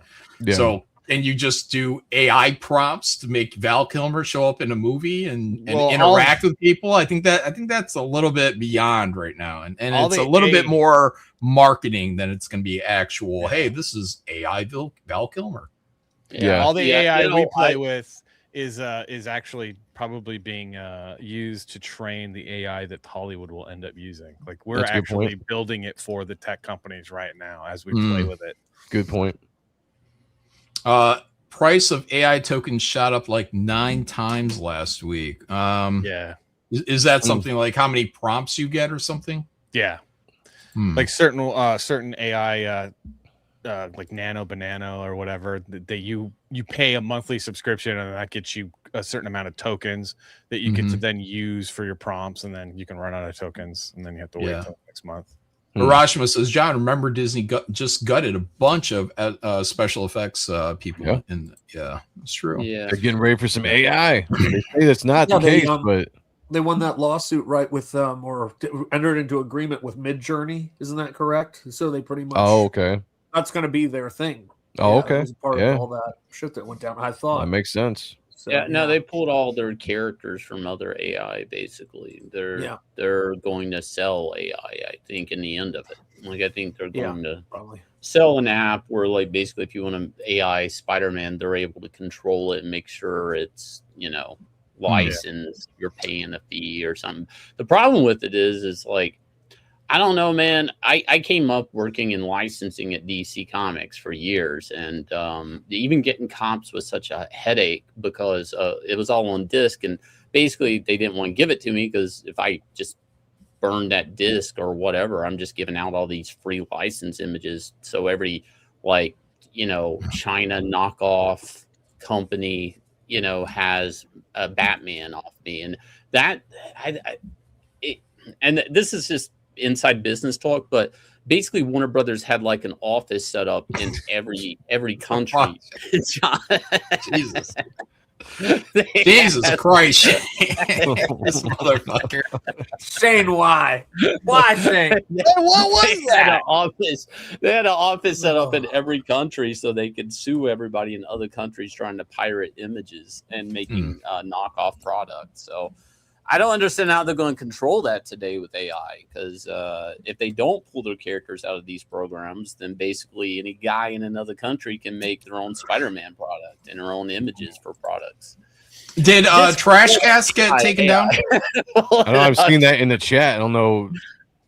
Somebody said it got taken down, or it asked if this was getting taken down too. Yeah, that's what I read. Yeah, is this getting taken down? Did Trash Gas get taken down? I don't know. Shane, did you want to show that? We can show that. What is it? It's that AI. Fucking racist as fuck. It's like the fight videos is where it's going to be at, John. Yeah. All right, let's see. All right, you're up here, Shane. There we go. Oh my god. Good the guy. Fight videos, man. I would pay money to see this fight. They're already doing it. Like there was a Gina Carano, what's her name, Ronda Rousey AI fight. It's getting pretty convincing. Trash Gas is okay, guys. All right, good. I just don't understand why that monkey won't hit back. Yeah, why the gorilla? It's an oh, there you go. Shane, that is not a monkey. That is an ape. That's a silverback. And monkeys have tails. Apes do not. That's how you know. All right, now you learn. That was now you interesting. learned something. Now you learned something, Shane. Going to send everyone to you, John. All right, come here for 15 minutes. Let's chill. Welcome to 15 minutes of hot. Shane, where's your campaign? Bring something up here. Oh, Shane. Bring it up. Well, our Let me campaign's promote over, but we have put up because we're done with fulfillment on Anatomic. Mm-hmm. So we do have it has a lot of great reviews, drawn by Anthony Gonzalez Clark, the supplemental Aaron L. Fetchy and Monica. So really 3 great artists worked on this project. They are up in our store. There is a markup on some of these. Let me see. The Dale Keown covers $25 if you just want to get it. John's covers $35. So it always pays to get it in on the you get all the cool cards, all the little stickers, all of that stuff. Plus we usually mark them up. But we do have a 2-pack over here you can get for $50. The supplemental, you can still get like the ass to ass cover virgin and whatever. Some of these we have very limited stock on, like the Anthony cover we didn't print that much over. Actually maybe Dale's the only one we actually printed over just so we would have that in our store always. So any of these other covers like the Mange cover, not many of those are there. And that's for a different book, 232 Beast Mode. This isn't for Anatomic. So if you bought Anatomic, if you get this Mange cover, it's a whole other book, a prequel book that is really fun comic, again, drawn by Anthony. So get over here, check it out. Our stuff in our store does ship next day. And if next day. Next day, we get it out in the mail pretty fucking quick. So there you guys go. I know people like the hot and ready books. Yeah. So we do offer it. Also important, guys, mods, could you please put a link out there for Back Me Bro? That's the Twitter account for the future crowdfunder. We want to get everybody over there following that account. From that account, you're going to be able to see campaigns as they go live. Ultimately, that's going to be a nice little resource to get a tweet and let you know what's going on over there. It's going to start small and it's going to expand, which is rapidly. Also something that's getting a lot of hate. I made a post about Back Me Bro the other day, and I got attacked by like 4 different people about it. Like, oh, that's I didn't mean what I said, Joe. That's all right, man. I forgive you. You got what? Say that again, Joe. I made a post about it. Just I shared the X account. I was like, everybody go follow it. This is gonna be coming pretty soon. Blah blah blah.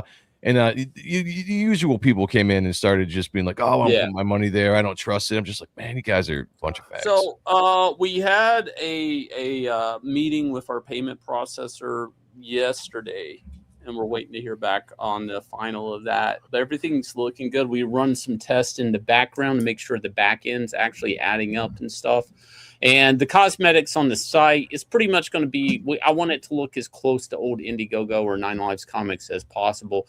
And we're also working on the terms of service and legal stuff all at the same time. So we're kind of maxed out right now. Like we're working on like 3 different things at the same time. Hopefully it's going to come together really quick, as long as every part works out the way we need it. And it's looking good. It's looking good with the things that we're going to do with this site, the features that we're going to have, our homepage, all of that. It's going to be really good. We were going to do a blog along with updates, and I just said it's redundant. Like update is your blog. So right. I kind of got rid of the idea of the blog, but for the most part, I'm just trying to keep it like basic Indiegogo, old Indiegogo. And I saw a tweet from Billy. I don't know what's going on with Indiegogo, but like if you guys backed Ran, make sure you commit to your pledge, or Indiegogo will just cut it out if you don't make your payment. Yeah, check your spam folders. Yeah, there's something weird about that. So once you back a book, you actually have to go back and pay. And if you don't, if you see it, you miss that email or something, you don't get the book. So I don't, it seems like it's kind of a mess right now. Well, doesn't Indiegogo have this new feature now, kind of like Kickstarter, where you can choose to pay later or you can pay now or something like that, and then they collect your shipping after the campaign's done, so you have to go back in and reaffirm your order and pay what you owe or something like that. I think that's what's going on. But those emails go out, and I think they go to your spam folder, so a lot of people don't see them. Yeah.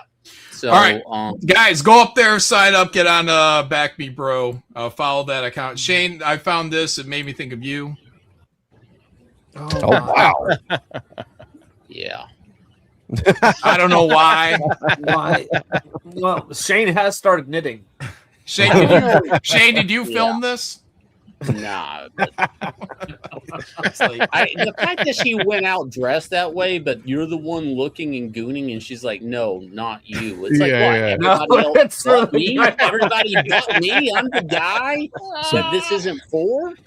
Those are big ass titties. Holy shit. That's rough. Yeah. You might want to Not pull you, that asshole. What? Oh, is that too much? I don't know. That is a lot of cleavage. Wow. Rob Liefeld calling people out. He's like, I'm not sure one company ever reacted so vehemently to a singular talent. It was my great honor to trigger them, referring to this Doom Force. You guys ever check out Doom Force? I never read it. Nope. I've never read it. Until Rob started reposting this. Who printed it? DC? Yeah. I've never heard of this book the entire time.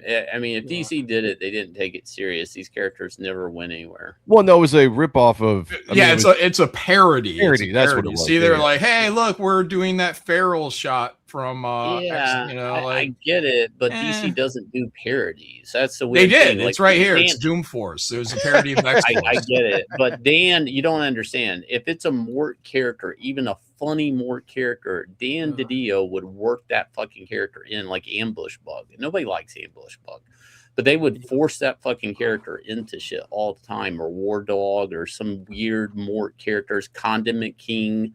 You know, like I've never seen these characters used at all. Rob has been seething about his entire time. Look, guys, these guys were taking shots at him. He was a young kid. He was a rising star. He was no one knew who Grant Morrison or Mike Mignola was at the time. Very few people. They were nobodies, and Rob was a somebody. So they all got together, planned it out. Let's take a shot at this bright young upstart.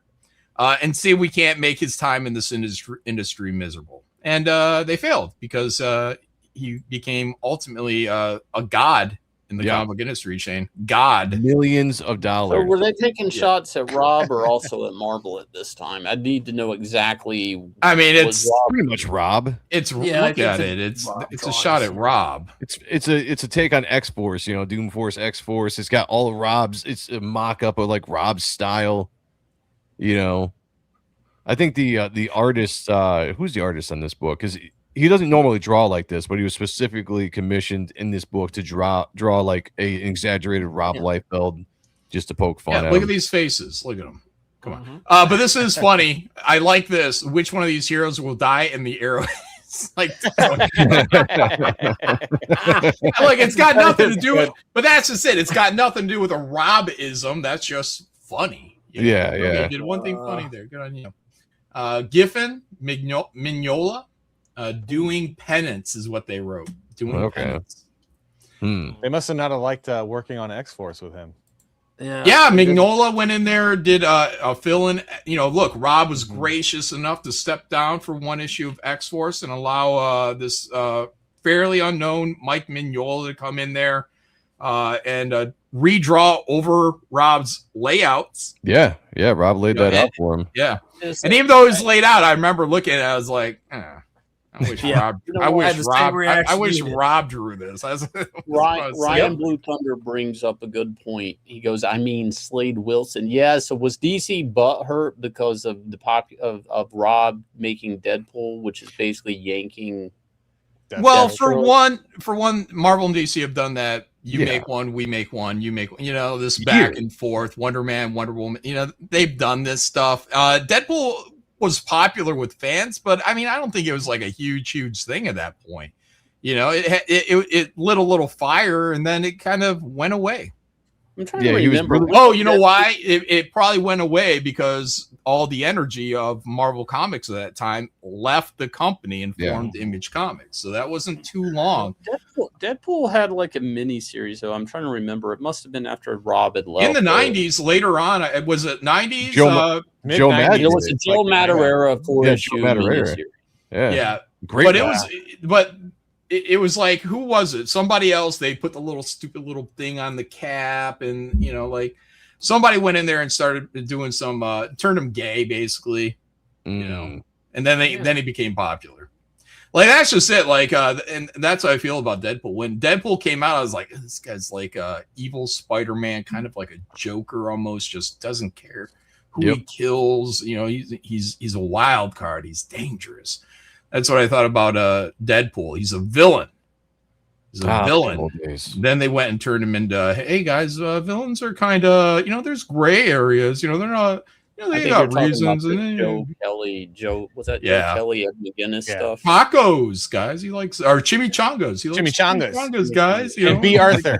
And B. Arthur, right? Yeah. So they gate it up, and then they put him in a movie, and he's getting pegged with what was it, like a strap on from his girlfriend? Okay. That was the first movie. Yeah. Yeah. So I would love to take Deadpool and make him evil again, but we got to deal with this stuff. It's making money. What are you gonna do? What are you gonna do?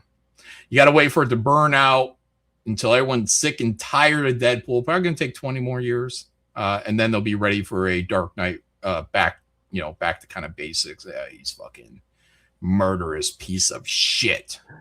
Anyways, Merc with a mouth. Merc with a mouth, right? Yep. We were talking about Paul Revouch earlier, right?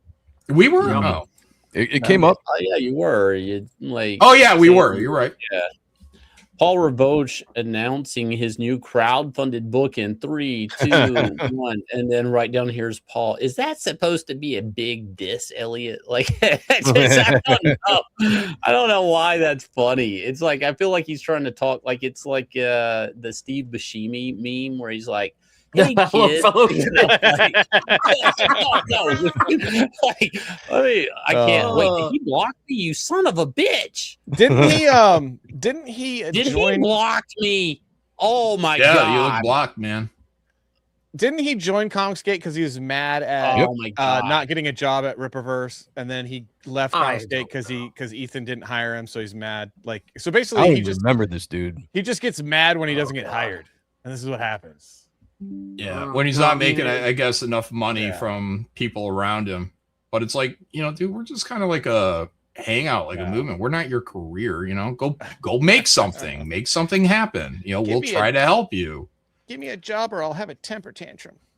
Yeah, it was very fucking weird from the start. I think everybody was trying to help him out and help him. Shane, do you want to be sharing this? Or I was just gonna say, he's contemplating replies. God knows what's gonna pop up here. I don't. Anyways, even know. Did I get everybody promoted tonight? Anybody I leave out? Yeah. I left all you guys out. Oh, you left us all out. Remember, Reaper Destroyer May 15th.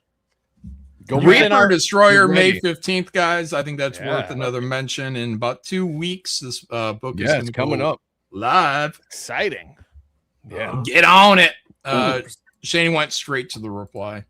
And I'm excited to announce the next cover artist that's going to be on there, but I'm holding off just for a second. But yeah, it's going to be awesome. Should I take my pants off with this announcement? Yes, you should. Okay. When it happens, already off. Definitely do. Everybody take them off. I mean, I was never wearing them in the first place. But that's good. That's good enough. All right, guys. Where are we at? We got 2 minutes. 3 minutes to kill. Oh, 3 man. minutes. What's another story in the shoot here? I got one. Hold on.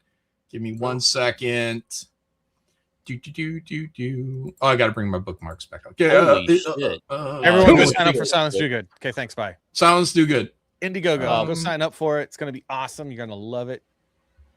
Go follow okay, here we go. Hold on. I got it. All right, here we go. Share screen. Oh, come on. Getting down to the wire. Last thing is Rippaverse has got a distribution deal. The Rippaverse signs an international wholesale and retail distribution agreement with Hatchet Book Group. The agreement will bring Rippaverse and Ripasend books to audiences worldwide. This is apparently, or people are saying this is why Paul Revouch is, kind of distancing himself, I guess. If you want to, he's trying to get over there. I don't know if that's what the guy's trying to do. But anyway, so Rippaverse is going out there. Guys, I've said, I believe they will be the first ones to get animated series or movie first because of the trailers that they made. I believe those to be pitch materials. Going out there, getting this distribution deal, that's a good job. Good on them. Yeah. Maybe Paul could draw the next My Two Dads book. My Two Dads. Because Hatchet publishes like My Two Dads book. Oh. He'd probably like to draw that one. Yeah, I don't know anything about the company, but if they're getting worldwide distribution, Rippaverse, congrats to hold on. Diamond was worldwide distribution. Diamond was worldwide distribution. People I knew in Singapore had a Diamond account. They ordered all their stuff through that.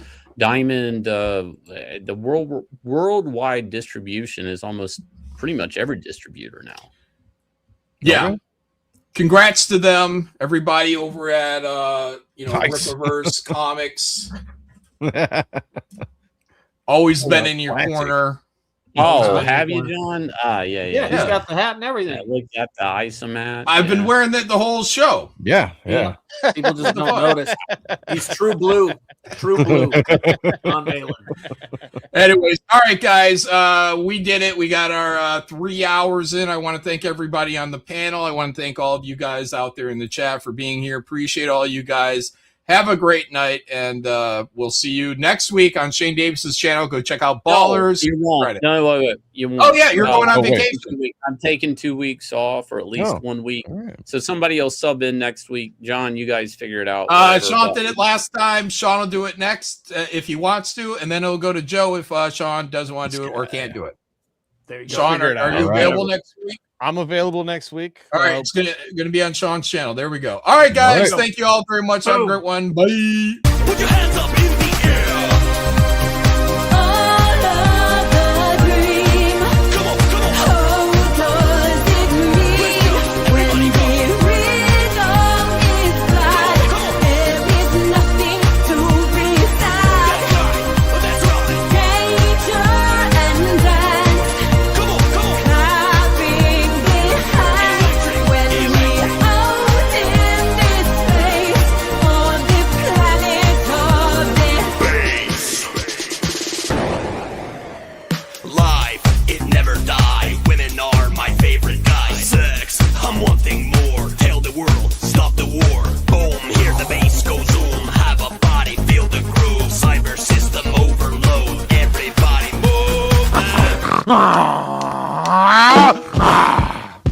Who's that?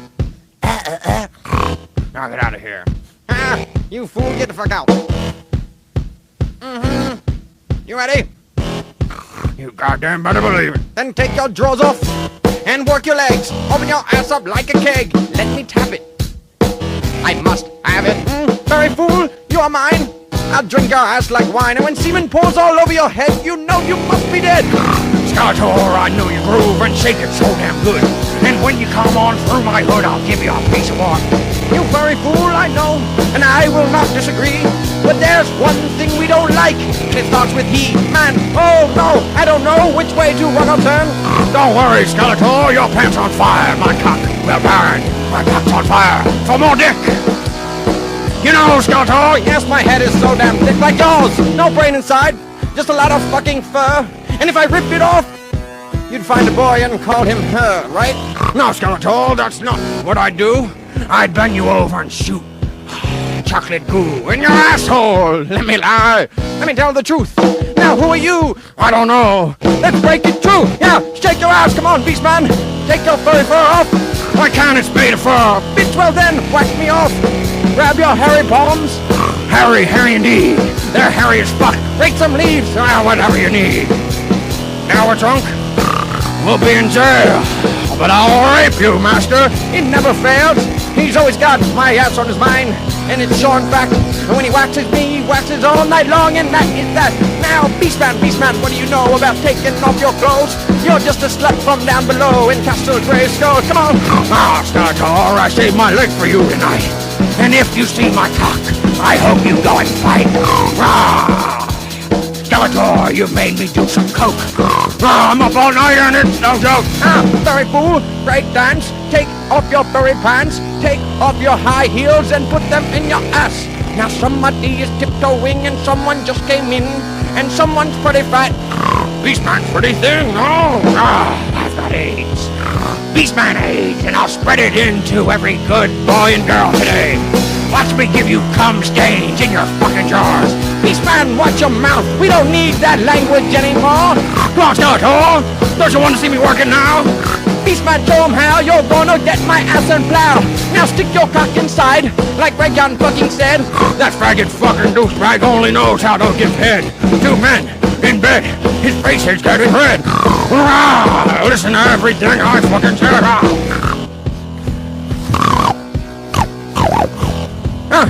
Beastman, do you know how to end a song?